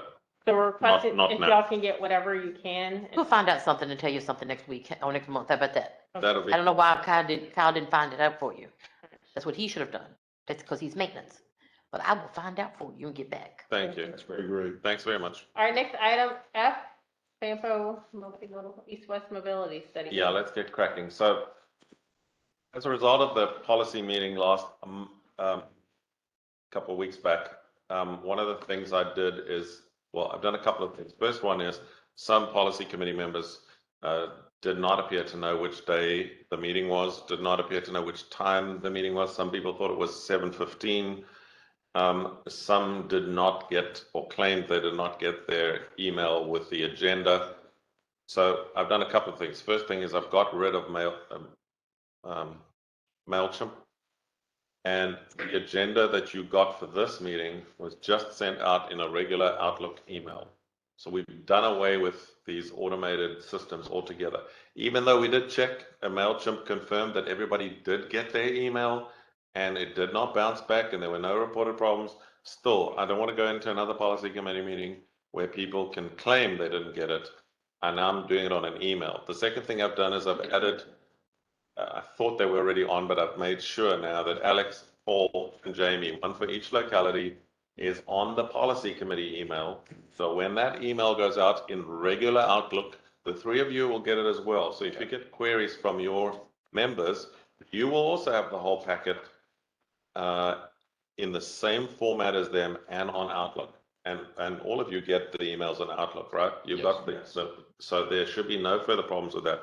Second thing I've done is ask the consultant to slow down the timeline for the East-West study by another month. And the reason for that is I want to give some more time because these reports are coming out now. And rushing the policy committee into decisions is going to be a very bad mistake. So instead of presenting this month the full roadway report, I've cut it in half. So today and at the policy committee meeting, I'm only going to present the slides that you have in your pack, which is the problem.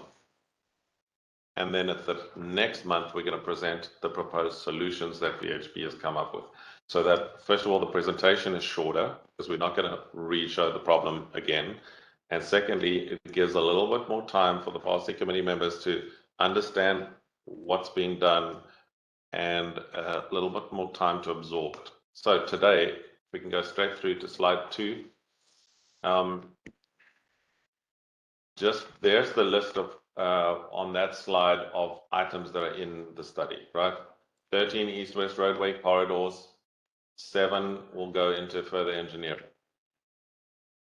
Regional interchange points on the I-95. 5 bicycle and pedestrian connections, we removed 1, and so we're only taking 4 bicycle projects further. And 2,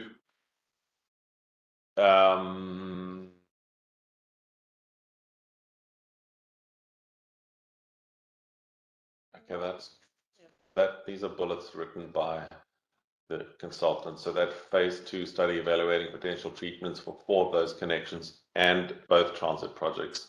Yeah, that is accurate actually. So instead of 5, we removed the Fredericksburg one because that's the subject of a smart scale application and we don't redo work. So that's what's in the study. Now, next slide.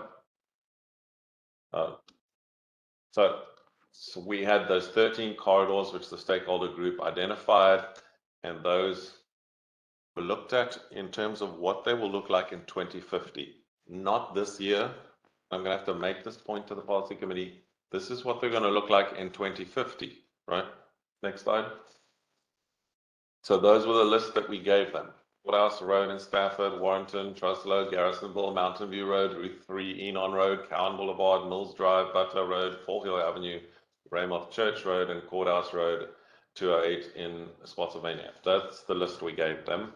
Next slide. That's what it looks like on a map. So if you look at it, and I'll put this in, added this to the presentation for the policy committee's benefit mainly, you can see those are roughly east-west roads. It's not exact because the region is what it is, and no road goes in a straight line, but those are the locations of the roads we asked them to study. Next slide.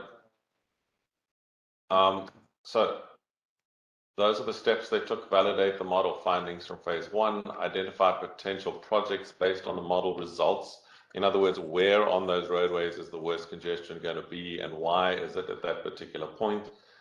Identify some projects to solve the problem, test the potential projects through additional modeling and prioritize those that balance impact, cost benefit, and constructability, and then coordinate between our committees on the nature and the appropriate prioritization of these projects. Next slide. That's just a map showing what 2050 congestion will look like, and the delineation of what severe means in their particular nomenclature and what extreme is in the red. Next slide. The slides don't, that particular slide doesn't show up well on the screen. I might need to do something to it before the policy committee meeting. So this is focused areas. These are the portions of those roads where the significant problems are, right? They took the corridors we told them to study, they looked at the model in 2050 and selected on those corridors the worst areas that need attention, and there they are. In other words, it looks like in most cases, the closer you get to the I-95, the worse the problem is. Ian, can the lights kind of by the front be turned off? Like, I'm just wondering if you can see the slide better. Do you remember which one it is? I don't. Try that one. That one. Got it. Go one slide back. Is that better? No. Yeah, that's what I thought. We'll need to try and make those bigger, or maybe just reduce it to 1. Next slide.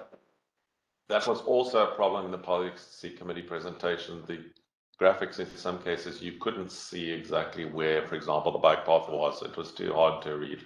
I didn't like that. Next slide. Okay, so Courthouse Road in Stafford.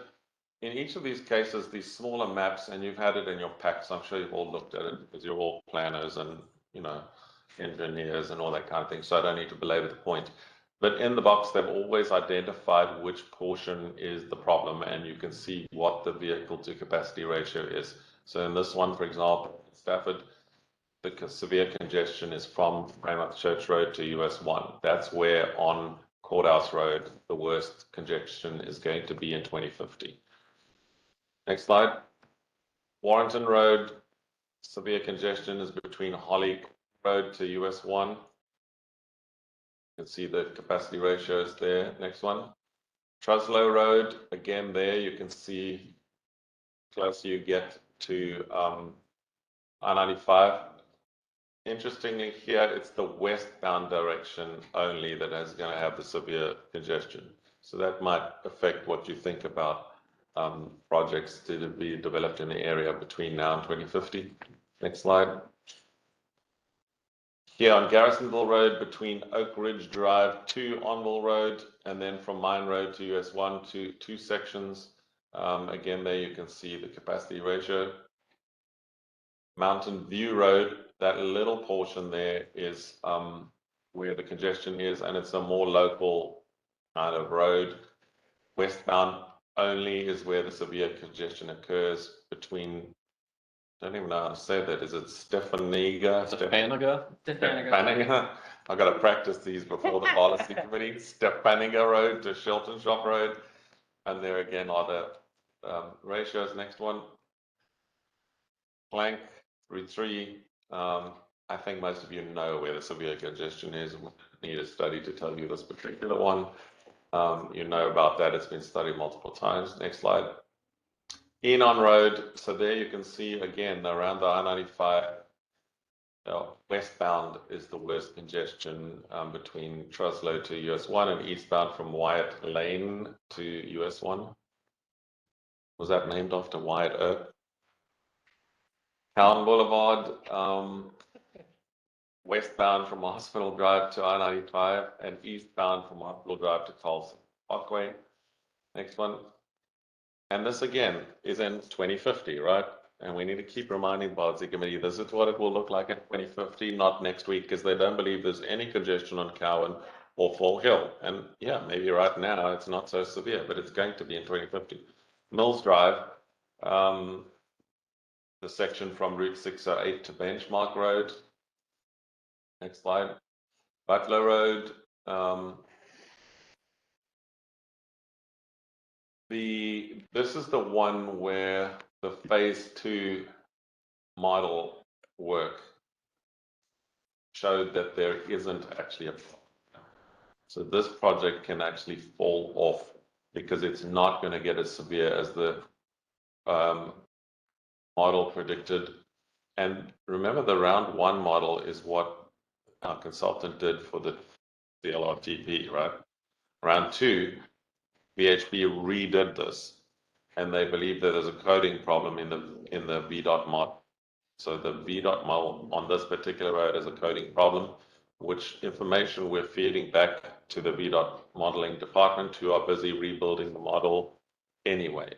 But there's a coding problem in the actual VDOT model. Next slide. Fall Hill Avenue, again, a westbound direction between Wickler Drive and River Road, and eastbound from Normandy to US 1. It's not the most severe problem that we have in the region, and it's a very small portion of Fall Hill Avenue. Next one. Raymond Church Road, US 1 to Courthouse Road in westbound direction, and eastbound from Courthouse Road to Kellogg Mill Road. And there you can see the ratios. Next one. Courthouse Road in Spotsylvania. The severe congestion is westbound from US 1 to I-95, and again from Woodland Road to Levels. How do I say that, Paul? Levels. No, levels. Levels Road. Levels. I thought it was still. No, because we're, Not the store. that's See, I got to practice these because I'm gonna get all the laughter again. Levels. Levels Road. Okay, that's where the severe congestion is. Westbound direction sees higher peaks, but lower congestion in between. The eastbound sees consistent vehicle capacity ratios. Next slide. Okay, so there they are in a table for you to look at. And you can see there's one that we probably just need to pull off because it's not very serious. Right, so just kind of a quick question here. In the beginning, we mentioned this list of 13 has been cut down to 7. Not yet. Not yet? No, we're still studying 13. We're only cutting down to 7 in the engineering phase. Okay. So we're still doing all the study on all 13. But when so those final 7 haven't been identified yet? No, and you're going to all help us decide which 7. Okay.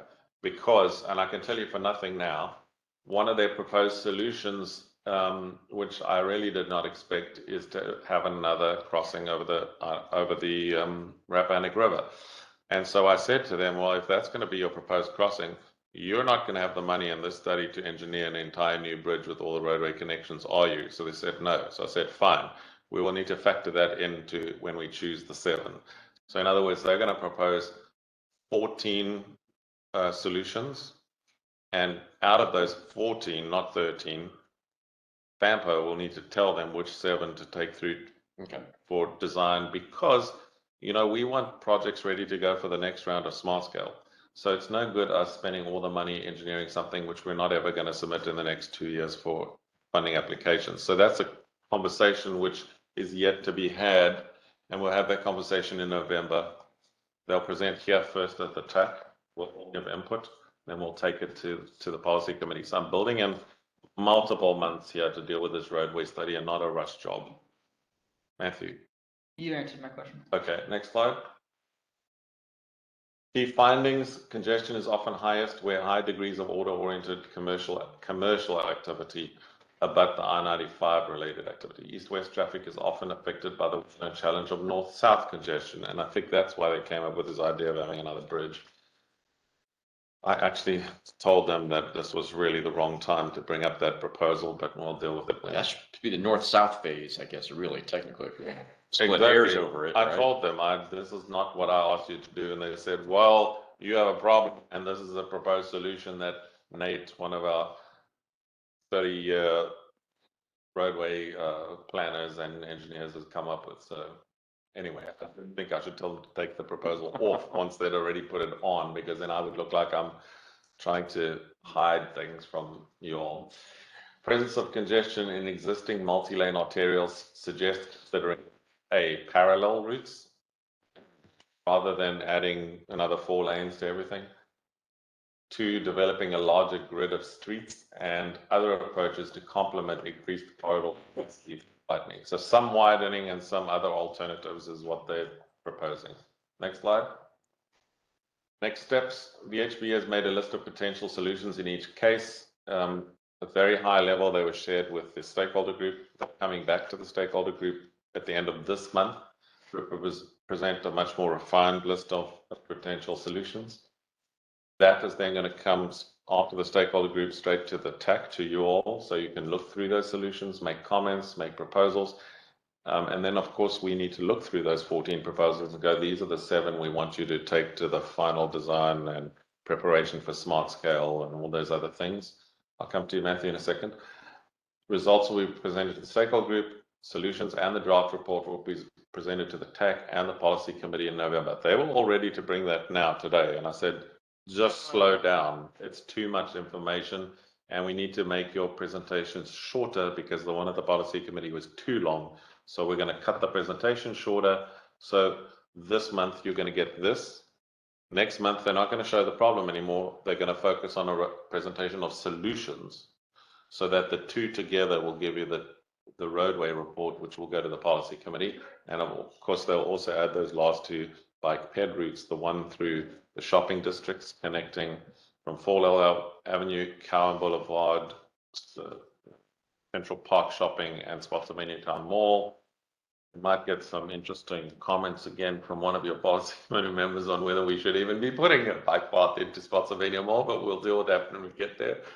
And then the second one, which is the new bridge that VDOT has built, the Chatham Bridge up into Stafford. And I mean, I'm sure there we're going to get some interesting comments as well. And hopefully you guys will give us advice as to how to present or change things. So that's where we are with that. Matthew, you had a question? Yes. When we get to the, I guess, next month, is the consultant going to propose solutions? Yes. Okay, that's what we're going to go with, or are we going to have opportunity to fiddle with that? So they're going to propose solutions, and then you can look at those solutions and decide. I mean, some of them, if we don't like them, they will just become high-level solutions in the report, which we'll leave in the report. And if you do like them, we can ask them to then take those further into design, cost estimates, all those things we need for smart. And will the consultant, when we get to that phase of engineering, be doing like micro modeling, like sync or anything, or are we just doing high-level travel demand modeling? I don't think they're doing a spent modeling. But they do have to prepare those final 7 projects for smart scale. So everything that Stephen's going to want from them, they need to be able to produce. And the idea is that we don't then have a last minute kerfuffle trying to draw maps and get cost estimates for smart scale. They'll present a pack. VDOT obviously then can tweak the pack to say, well, we don't agree with the cost estimate or whatever it is you do. But I'm trying to prepare a large number of potential projects, and then each county can pick out of those. Say, well, we want these 3, but not those 3, or whatever the case is. It's up to you guys to decide. I can't tell you what to fund in your own jurisdictions, but I'm trying to give you 20, and plus the VCR trail, 23 new projects. And out of those 23, you pick the ones that you think are ones that you want to proceed with, and then you guys put in the applications for the funding, whether it's CMAQ or Smart Scale, or whether we go to a build grant for some of the bigger projects or whatever the case is. So that's the process in my mind. I'm going to move on to the next slide. So I just had a quick question with Route 3 pipeline study. Is the final report and our study results for that available? Route 3, no. That's still in phase 3. And of course, it's because there were no pipelines that became smart applications on Route 3 pipeline. Those are the last things we'll see actually completed. But yeah, it's still underway. Do you have a guess for when that will be done? That question's been asked just this week or last week, and I haven't heard it yet. But again, we're still going back to them with some of our application, smart school applications. So that's priority still to get those done. Will there be another stakeholder group before that study's closed out? No. I mean, I was just wondering if the results of that would inform an all East-West study for Route 3. So the very important question, and you remember when we had the discussion about who we should pick as a consultant for this study? It's the same consultant. Yes. So in their office, on their desk, are both lots. And so I'm assuming they're dovetailing those, and that will affect what happens here. But the question is, and maybe the question should be asked at the stakeholder group of the East-West study, how they plan to bring those together. And then you mentioned, Paul, that there's a possibility of a future study on Route 3 to talk about these big interventions and whether or not any of them are the right ones. Is that still on the cards? Or? Yeah, we had talked about that a while back, and I knew the city was part of that too. That it's not a FAMPO thing.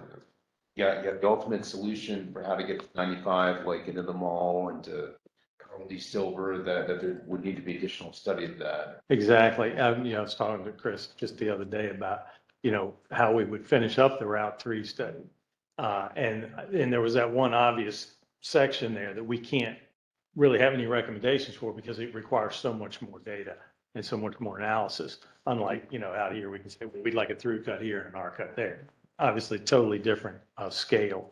And we don't have a plan for that, but we're certainly open to making a plan for proceeding with that.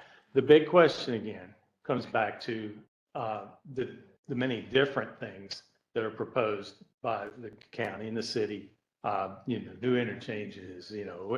There's a broader discussion needs to be kind of held and determination made as to which way to go. Because obviously, if you put a new interchange at Harrison Road or the rest area, you may not need that improvement in Route 3 that you need otherwise. So that becomes very difficult. I would suggest, and I'm thinking now on my feet, I have not planned this.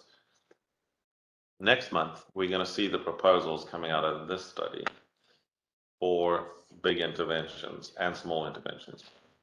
After that, when we have all the documents and we have the proposals from VHB, maybe we need to involve the policy committee in a special meeting, an additional meeting, just to talk about the high-level proposals from the Route 3 study and from the East-West study and other proposals that the jurisdictions have got, to try and get some feeling as to what the politicians are going to support. Because if we design solutions that they all hate and are never going to follow, they're but pointless.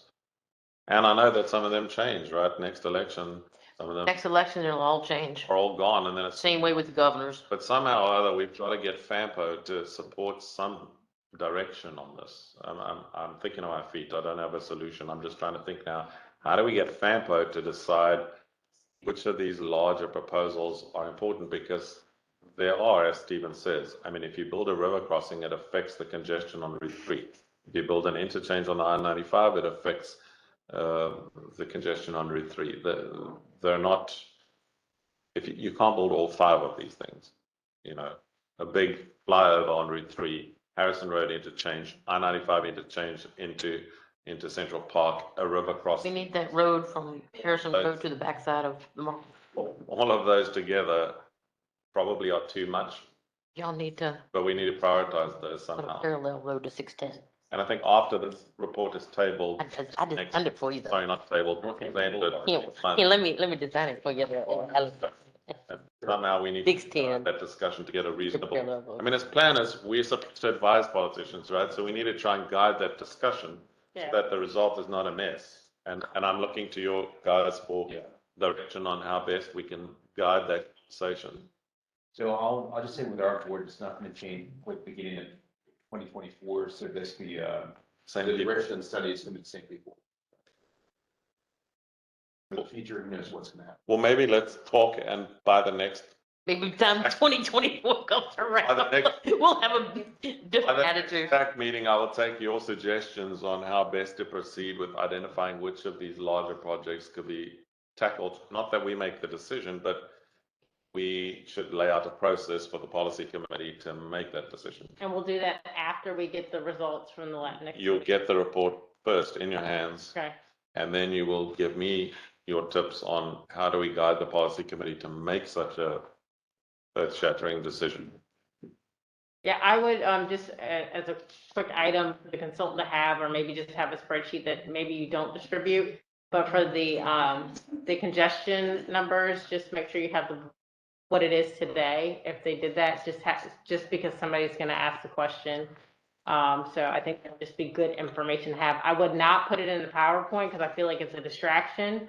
Because then people are going to fight about, no, it's not. It's really heavier at 6 a.m. Nobody That's cares. one of the big problems, is that the consultant wanted to share more information and it became too long. And they were like, yeah, but do they know what they're deciding on? And it just was not a good. Yeah, or something to give them after the fact. Maybe after the meeting, say if you want the current numbers to compare on your own. Or we keep it available, but we don't put it in the pack. Please do right? not put it in We the pack. keep it available so that in the meeting we can pull it up if somebody asks, but we don't send it out. Okay, so this is also, I want your input. The transit report, we had a less than ideal response from policy committee members. We have put it out for public comment, and I've asked Coley just to pull up that public comment. This is live, right? This is right now. That's the online back end of the online. So we've had 233 responses as of right now. We kept the questions simple because you can't have the public designing route alternatives. It would be a mess. So we kept them simple. First question, does the region need a more rapid and reliable bus service? Obvious answer, perhaps to some of us, but yes. Overwhelmingly, the public say yes. 21 said no, 212 said yes. It's not finished yet, so this number will grow, and I'll pull it up live in the policy committee as well to show them what's happening. Second question, do you support the bus route to establish a rapid bus service for the region? And here we showed them the actual map of the proposed BRT light that is in the actual report. We put an example of the map in the survey if you haven't taken the survey. Slightly higher number of no's, but still overwhelmingly yes, that's the right route, right? I mean, I hear what was said about we're going to rework the route as time goes on, but they're not opposed to that route completely. It's got some public support. Next slide. Sorry, next one. Do you support a transit center at the Stafford Courthouse Road Park and Ride? A transit center would include bus arrival information, interior waiting area, restrooms, parking, and additional 6 bus bays. Again, 204 yes, 29 no. Next slide.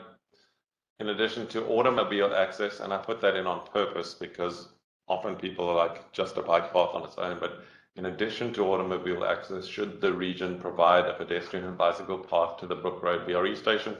So in theory, people support this. Like, the idea is not the wrong idea. Whatever we think of the route and the maps and all that kind of thing, the idea is not a bad one. Next slide. Sorry, next one. Do you support the development of pedestrian and bicycle paths to the Spotsylvania VRE station? Again, same sort of numbers. Yes, we support it. Go back to my slides, please. So that just gives you a smattering of where the public engagement is, and we're seeing the same comments in the written comments that we're getting. Policy committee raised a number of concerns with the 4 projects, and I've listed some of those that I heard in the meeting. Not happy with the alignment of the Stafford multi-use path to the Brook Road station. We heard various comments from different ones about where it is. We don't like it too close to the rubbish dump. We would rather go on the other road, blah, blah, blah, various comments. Not happy with the BRT light traveling on Route 3. There's no housing adjacent to the route. Question the ridership that might emerge west of the town centre. The facts are that the BRE feeder route had 150 people using it before COVID, but it was a more direct route straight to the train station, right? So those are just facts. Stafford is reviewing the need for the future downtown Stafford. That happened 10 days before this report was presented. So you can't, in the last 10 days of a study, totally cancel something you've been working on for 18 months, right? So that's problematic. I don't know how you deal with that. But Stafford is reviewing the need or the future of the downtown Stafford project as a whole, and therefore may not be ready to deal with locating a transit center. I don't know. I'd love your input. And then the Spotsy multi-use path to the VRE station garnered no comments. Nobody said anything about that particular one. I'm assuming they didn't have any problems with it. There were two other comments which I've not put in the slides. The one comment was, why do we need such a fancy new bus system, basically? And the other comment was, should we not have the BRT rather go down to Massaponax rather than in this particular location? Those are the comments I heard. First question is, did I miss anything? Were there other comments that were made in the meeting? I couldn't hear them all. There was lots of whispering. I don't know if I captured. Those are the comments I captured, right? No, I'm not doing that. There were some rude comments, and I'm not going to play this back. I just had a question, Bisbee, on the last one, the Spotsy multi-use tab. Is that one good? The one's going down US 17 to the VRE. Basically from the Germana College down 17 to the VRE station. It also has a link with Jacob asked us to include going up to connect to the Greenway, right? So those were the proposals, and we didn't get any feedback, or particularly no negative feedback on that particular. My opinion is, yeah, that general plan is in our comprehensive plan, which our board gets approved. So I don't think there's. So that one's fine. Great. Okay. Yes. So who was that online? Sorry. Yeah, that was me. It's Nick. Very. So I'm just curious, specific comments that you can recall from the Brook Station multi-use path discussion. Was there issues of alignment, like along the roadway, issues of alignment along the railroad track, or both, or? So the Brook Road one, the comments were that you don't know the area very well as the consultant. There is a big garbage dump there. People won't want to cycle near the garbage dump. So the route alignment is not a good one. One other person said that the alternative that was initially looked at, which the consultant did not recommend, along, is it Courthouse Road? What's the road? It's along Old Courthouse down to Andrew Chapel, I think. And I think some of that was just maybe a misunderstanding from the policy committee members of what they were actually being shown and the preferred routes. I thought that particular map was very difficult to read. I was sitting here near the back of the room and I couldn't see it. Yeah. Anyway, so that's what I recall hearing in the meeting. The question I have is there. So they're on the screen. If you look at the screen now, that's what they showed in the meeting as where they were asked to investigate. But of course, they then recommended a route that goes in the southern blue section and not the northern blue section. So the question I have for you all is, I have not included this again in this month's policy committee meeting. So I've taken a month breather for two reasons. The first one is to first hear the public comment. The second one is to give the policy committee members and the TAC members an opportunity to give input into the draft report. And I'm then going back to the consultant to make edits and changes to the report before we bring it back to the policy committee. So I'd like to hear your comments and things you think we should be changing in that report before we take it back to the policy committee. So we have this whole month, but if you'd like to start now and follow up with some emailed comments, I'm going to tell the consultant to make changes so that we can get something approved. And I'm very keen to hear what you all have to say, particularly our jurisdictions. If you think there's something that will make it better, for example, for the VRT route, we could just rip off the whole Route 3 section and terminate it at the Spotsy Mall, because we need somewhere to turn the bus around. And if we put a stop there, even that might be too much for the Spotsy supervisors. I don't know, but we could rip off that Route 3 section altogether. It'll make it cheaper and it will deal with their big concern that there's no riders on that section. However, if you look at the density map of the region, the density is not right on Route 3, but it is in the TAZ that borders Route 3. So the density is close by, but it's not right on the road, because you don't have apartments and townhomes right on the road, obviously, because there's shops. But we can rip that section off. Also, staff guys, if you've got some suggestions on what to do about the bike path, I mean, I'll go back to the consultant and ask them to change the alignment. But what you think we can get approved, we'll make changes to get that to happen. They're doing engineering for the bike path, right?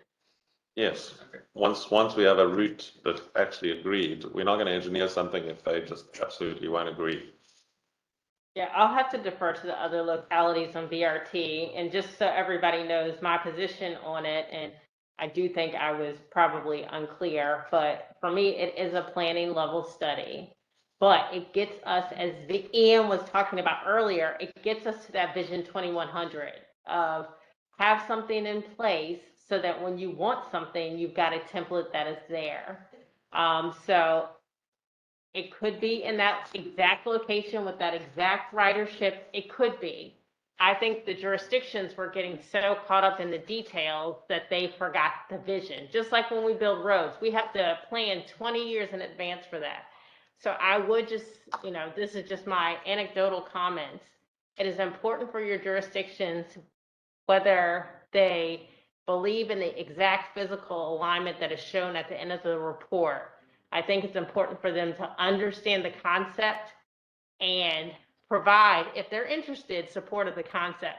Because what I can tell you 100% sure, y'all are all contributors to this regional network. And transit is used pretty much for almost everybody's project when they're trying to get points. This project will help you get points for the future.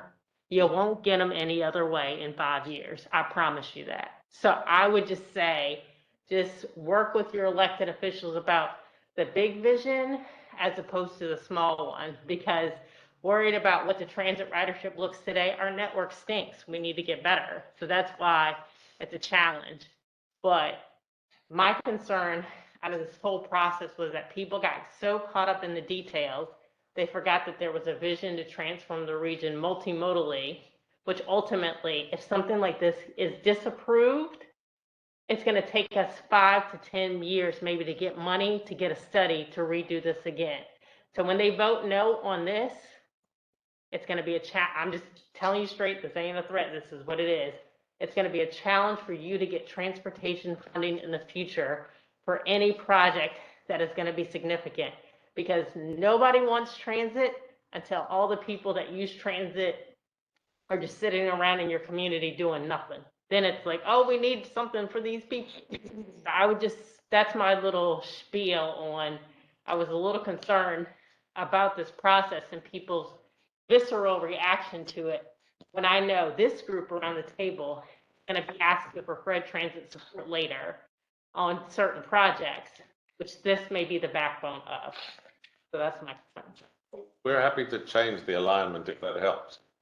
I don't think it's going to help. Yeah. I think if you put it right by my house, they would say, no, it ain't even in this county. Like, I don't think that's going to help. I think either you like them or you don't. But again, y'all know your jurisdictions better than I do, so. And the Chuck from the city said to me on a call before this all happened that he would like to see more than one BRT lifestyle route in the future. And so the idea is let's see if it works, right? Let's have one product, what do we call it, pilot project to see if it works. He would like another one. One location he mentioned is Lafayette Boulevard. That's not my idea. I'm just saying that's discussion I've heard. Question though is whether we can present enough of a response to the criticisms to get something approved. And these 4 projects, unfortunately, are tied in one report. So are they going to vote for the report or they're going to vote against it? So I'm open to your suggestions from the localities as to what you think I can do to try and help this. Yes, so I did want to talk a little bit about Fredericksburg. So Rodney and I have gotten some feedback. Our board is the support BRT going down Route 3. I think there is potential, basically, in getting support to go to the mall. There might also be support to go like around the mall ring road, which would take you to Bradford. With the commuter lots, Biscayne Gordon and Salem Church, I think there could be support in terms of just reinstituting the VRE commuter bus service that was there before the pandemic. I also think that commuter bus in Nova and DC is something that there are still some transit possibility. That's where we are. So if I rip out everything, the Spotsylvania Town Center, you think that it might pass? We would have to talk to them, but yeah. I would rather do that simply because we then have something approved. And if you, in the further discussions over time, want to amend that route, that's fine, right? If they later on say, well, okay, maybe to one of the commuter lots or whatever, that's fine. That's something which can be discussed. If we can get them to approve a basic route that we can work with, when you go through the final process with FTA and everything else, the county will need to be involved in comments on that as well. So. Yeah, and we can also in the future put in like an SDBG grant application for BRT2 to continue along this process, whatever it looks like. So I don't have any issue with it. I just think it's important to have something on paper. So let me rip off that section. Go to the consultant and say, just delete that section. Doesn't mean anything else we did on the project is gone. It just means we're stopping it earlier. The smaller route, VDOT can breathe a sigh of relief that we're not coming to you to build another center running lane. We can do away with the need for that. It makes the cost estimate look better. What did you say? I was looking forward to how you're going to engineer that. Okay. We got engineers. We got an engineer right over there. If you look on Jefferson Elevated bus Avenue, trail, right? it's not a problem. It's not a problem. It's We not can a do it. problem. I know VDOT hasn't seen that before, but it can be done. Yeah, she says she's good. So I can do that. What do we do about the bike path in Stafford? We'll look on our end. I think the main, it was, like I said, I think it was just some misunderstandings about potential path lines. And supervisors going back and forth on that. So we'll try and sit down with our supervisors on the policy committee, see if we can get some input and guidance. Maybe narrow that down and that would be helpful. And then for downtown Stafford and the future of that, I really don't have any other information from that on that right now. We'll kind of have to wait to get some further direction from the board. I'm going to suggest that we just say to the policy committee this month, when we're not asking them to vote on anything, would you like us to just leave it in the report, but without doing any engineering work on it, so that when the downtown Stafford issue is resolved, we can come back to looking at that? Or the other alternative is we rip it off. I don't want to rip it off because I think we see some good potential there. And I like the idea of maybe even modifying the existing commuter lot to try to work in some kind of either design, not a full transit center, but at least a stopping off point where if we had a more localized transit center for Fred Bus or Fredericksburg Go somewhere else, and just use this as kind of a transfer point between the commuter lot and that future transit center, perhaps, something like that. So I'm going to say, can you guys have your conversations and send me an email?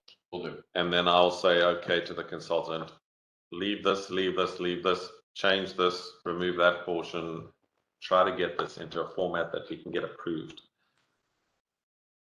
All right. Anybody else have a comment? I'm good with that. All right, we got a couple. Yes, sir. Ian, Jamie, this is Bob Schneider. You asked a question about that visceral reaction. I think part of it is they came in hot with a BRT.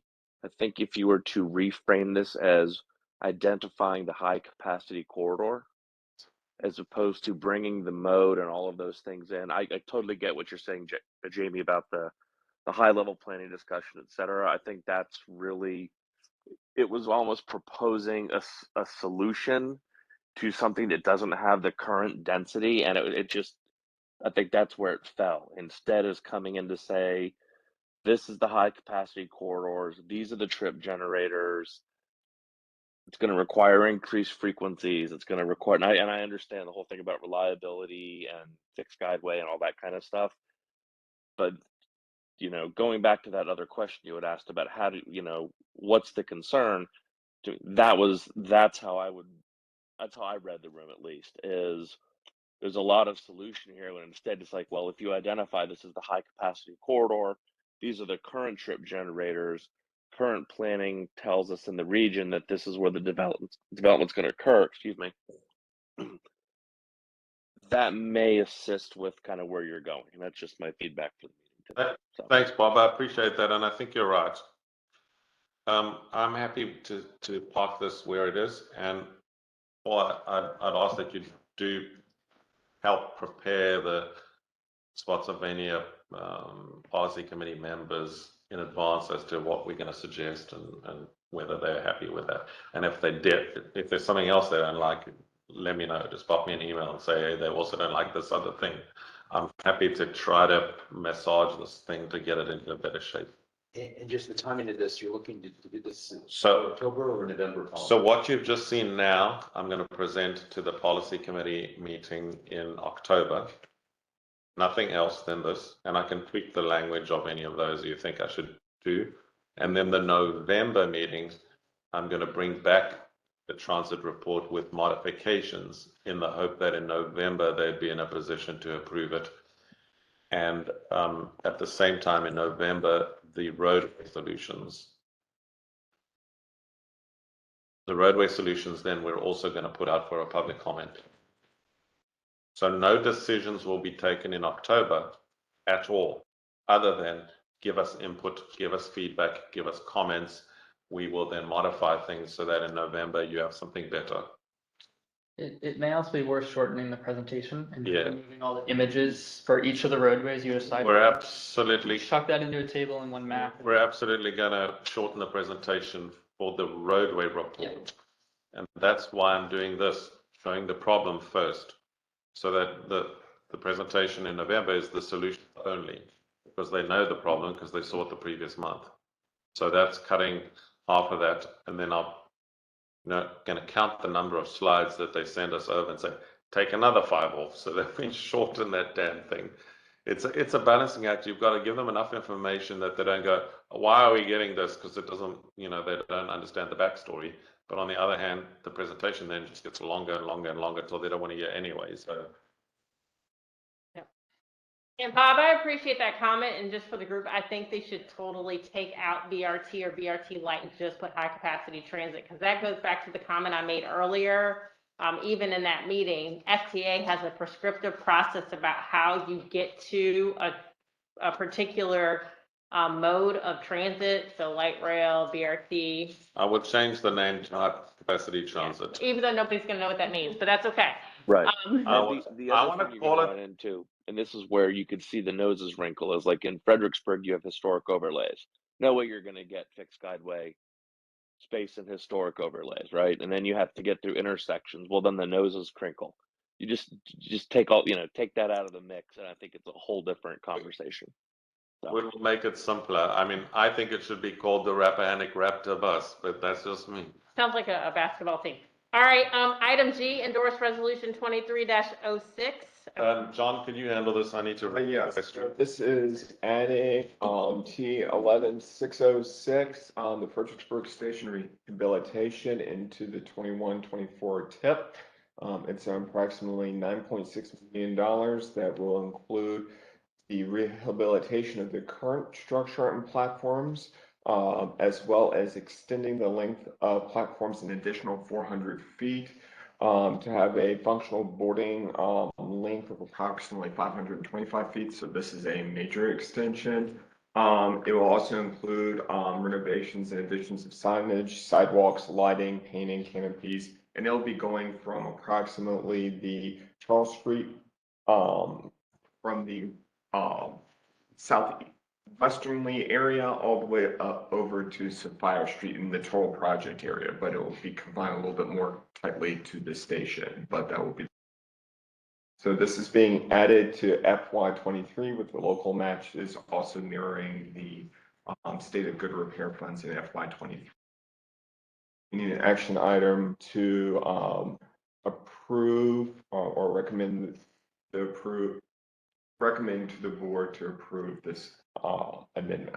All right, can I get a motion to endorse resolution 23-06? Motion to approve. Can I get a second? Second, Paul and, all right. Paul and Alex for the motion and the second. Any discussion? All those in favor, say aye. Aye. Any opposed? Aye. All right, motion carries. All right, item 8 is correspondence.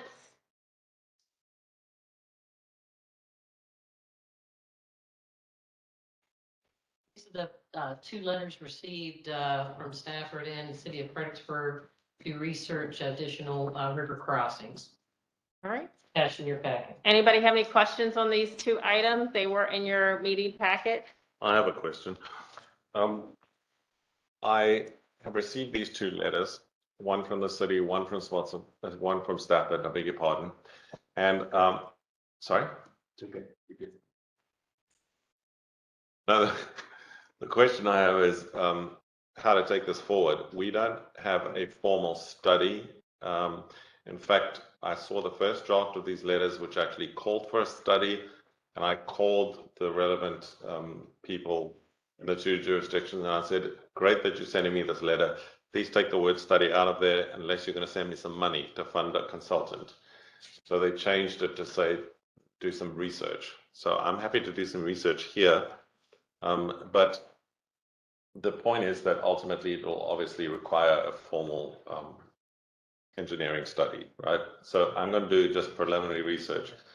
But I suspect that what we need to have is some sort of a stakeholder group, and that the jurisdictions and someone from VDOT make up a very small stakeholder group. We can't do a big formal study without funding. So I'm suggesting that what I should do in response to this is have a packet of research which gives some direction as to where the solution might lie for this question, but it's not a formal study, and give that feedback to the jurisdictions that have asked, and let them then decide if they want to proceed with a formal study, so that this is like a preliminary phase of research, giving suggestions as to what a formal study will look like, rather than we can't do a formal study without proper funding. The east-west study, though. Yes. We need traffic analysis. It's the first thing you want to do to validate even going forward. That's going to be in there, correct? So the proposal that VHB came up with has nothing to do with this, right? VHB, we gave them 13 corridors to study. We said fund us solutions. That last stakeholder group is the very first time I saw a slide indicating a river crossing, and that they came up with entirely on their own, and surprised me because I had seen the draft letter of this on the agenda of the Stafford board, and then 2 days later got the first draft of slides from VHB saying, here's what we think the solutions are. And I looked at this and I went, now you're plunging me in a mess, because now you're proposing a crossing when I'm being asked to go find a crossing, and it's going to look really bad. But anyway, I left it in because I didn't want to mess with it. So the point is that for a traffic count of what potential congestion impacts there would be with or without a crossing over the river, that's in the east-west study. Not because we asked for it, but because VHB proposed it as a solution, and they've included now all the modeling using the VDOT traffic demand model for our area, what that would do. So we're going to have the counts and the congestion impacts on all the surrounding roads. The reason they tell me they included it is because when they looked at the congestion on US 17 and the congestion on Route 3, it provided a solution to reduce the congestion on those 2 roads, because some traffic is trying to from Stafford to Central Park and to Route 3, and it has to go via the I-95. And so that's why they proposed it as a solution. And their model runs, which were presented at the stakeholder group, show significant congestion relief on Route 3 and US 17 if you build the missing link, right? But if you're asking about other options, it merely shows a sketch, a line in the model. It doesn't show a designed road. It shows a line in the model as to what the congestion impacts would be. But only of a road that is fairly close in, right? An interconnector, if you like. It doesn't show what the impact would be on something that goes via Culpeper. Now, my understanding from the discussion, I went along to the Stafford board meeting where they discussed this letter before they sent it to me, because I wanted to hear if they'd accepted my amendment and what other information I could glean from them as a board. The words I used in the discussion in their meeting were that they don't like this idea of going via Culpeper and Orange County to build a connector. They want something in the more urbanized area. That's the words I used. It doesn't say that in that letter, but those are the words that were used in the meeting.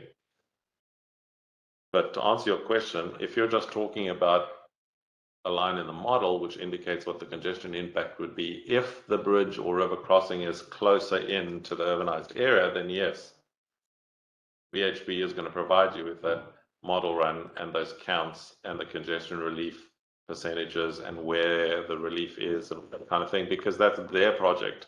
It just so happens that it helps us, but it was not the intention to help this letter. If you're talking about modeling what the impacts would be going further out, then no, there's nothing in the East-West study, because the East-West study did not ask them to do a crossing. Now, presumably, the two letters you received were from the jurisdiction of Stafford and City of Fredericksburg. Correct. Then I would assume that the thought there is that that additional crossing would be between those jurisdictions and not into, say, Spotsylvania or Culpeper or Orange, right? I mean, that kind of limits the scope there. That's what I'm assuming, but the letter doesn't actually say that, but however, the other letter is from the city. So I'm assuming that is the case. I'm not sure what level of involvement Spotsylvania wants in this effort, though.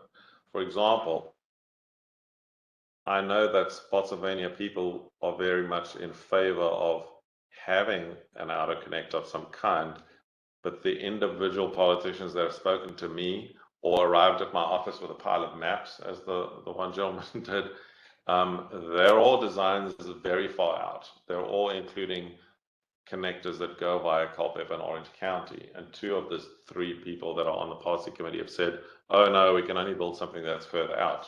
And I assume that relates to potential condemnation of houses and the new, is it Lidl or Lidl store that was built where the old proposed point was to connect in.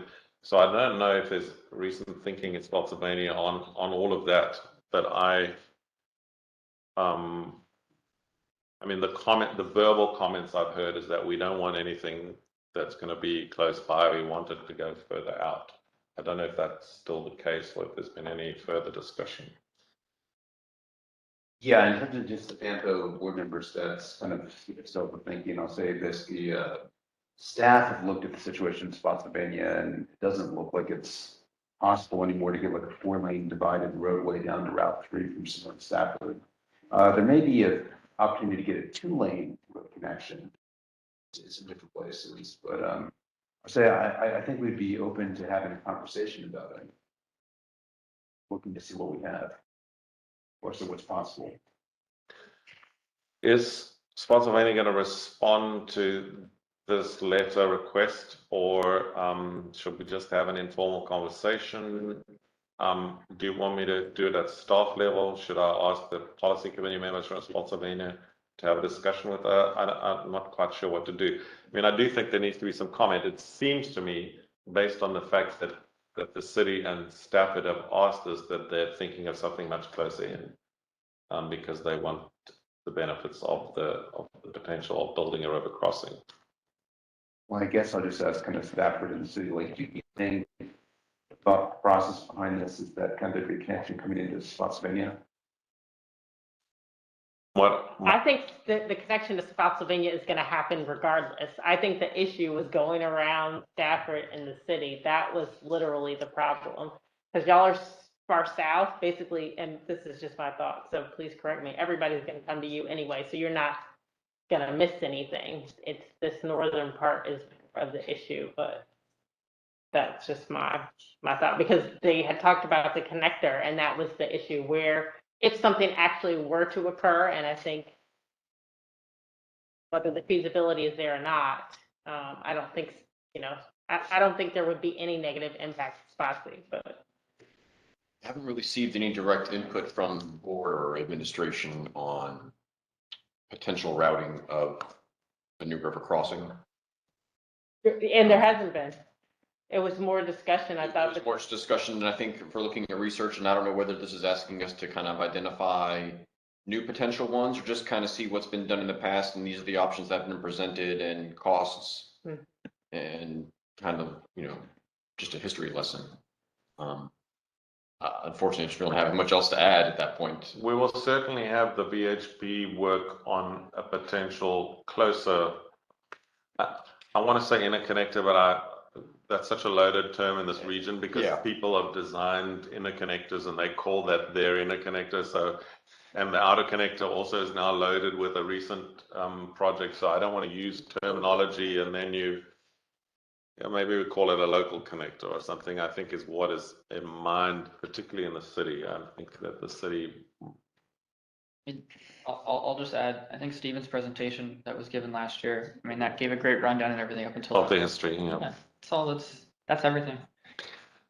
So I can't I've analyzed those two letters and they're not exactly the same. The city asked for additional environmental stuff, which the Stafford one doesn't.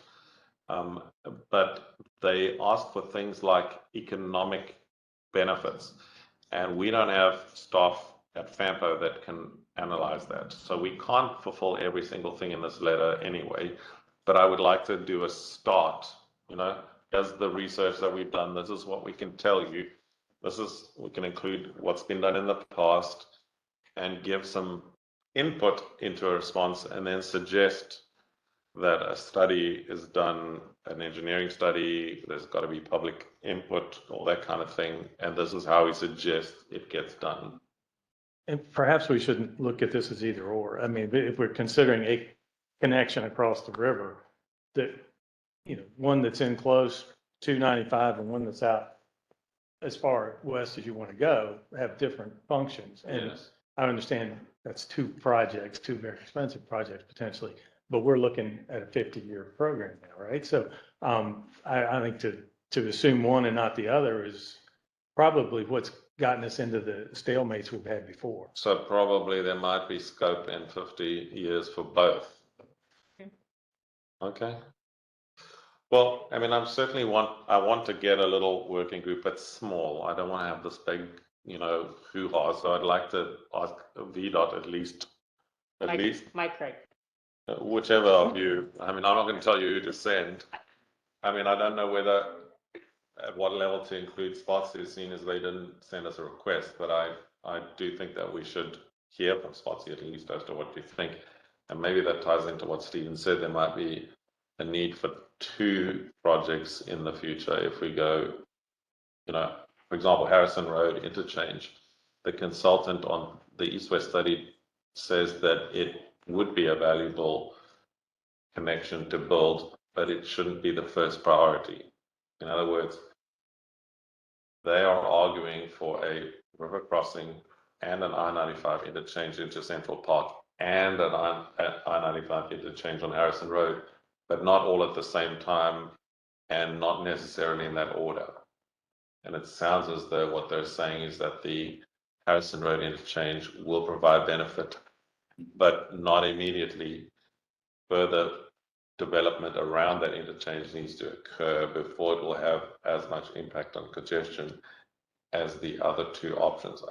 I'm kind of reading in what they were saying at the stakeholder group.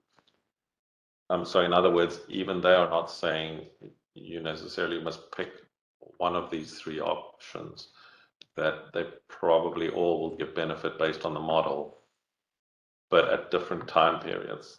And maybe we need to build all of those into our planning in the future, but not all at the same time, because they're very big projects and will take some years to develop. Well, I say, I mean, if a meeting is kind of arranged for this, the small group you mentioned, invite us. Sure.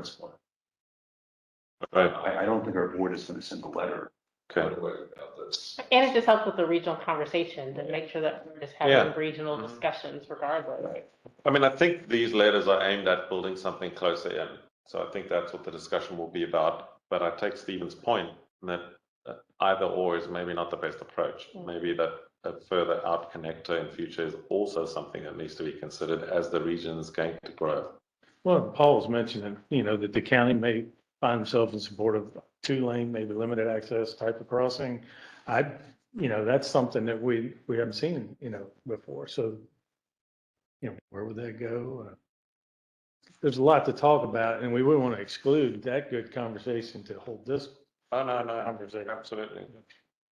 All right, so I will set up just a meeting to start discussing the issue, and you can each decide who you want to send there. And we'll need VDOT there because when we get to putting something on paper, we'll need to. I've had various people read these letters and call me, right? Developers and lawyers and all sorts of, and the Celebrate Virginia North people. And my response has been, I have nothing to tell you right now, but I'm here to listen. What do you want to tell me? That's all I've done. But yeah, literally, I'm just listening. All right, any staff report?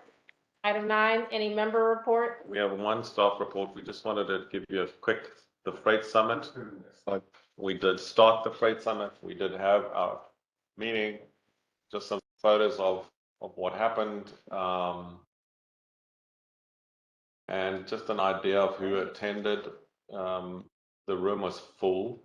We did have a smaller venue because we thought we weren't going to get so many people, but we did have a good bunch of CSX came. Can you just stop on that third slide? You might just. There. It was time. So CSX, Port of Virginia was there. Harris Teeter was there. No. Sorry. It was timed for the phrase. Have you stopped the timing now?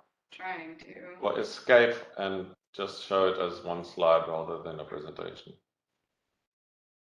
Yeah, just go on to that third slide. Click on the third slide. There we go. Now stop. Don't touch anything. Thank you. CSX was there. Port of Virginia was there. DRBG. Harris Teeter was there. The IDX company was there. American Signature Furniture was there. Hildreth was there. The FRA was there. Yeah, anyway, we will discuss kind of some of the discussion at a later stage. Just wanted to give you just a couple of pictures and some basic information of what happened. We had about 22 or 23 folks in the room. We thought it was a great first start. And some of those people had no idea who FAMPO was, and this was their first, encounter of this organization called FAMPO and the FRA. So we thought that was useful because at least we have some contacts now who are prepared to talk to us. It was really hard getting, and I understand from Chris from Cambridge Systematics that around the country, freight and trucking companies are just boycotting conferences and things. They're too busy. They have too many challenges and problems. And so nobody's having a good response rate to conferences about freight right now. And he's their freight expert. He's been doing it for, what did he say, 15 years or 20 years. He's been doing freight conferences and summits and statewide freight studies and reports. And he said at the moment they're at an all-time low of people wanting to go and talk about their problems. Anyway, that's all. We just wanted to show you that we did have the meetings, and I thought it went very well. Great. Thank you. All right, any member reports? We already talked about changes, so make sure you have those in the interim of next meeting. Just want to let everybody know that Transit is having its pop-up and small meetings for the public, so you'll see information go out. I'll try to send that to y'all so you know as well.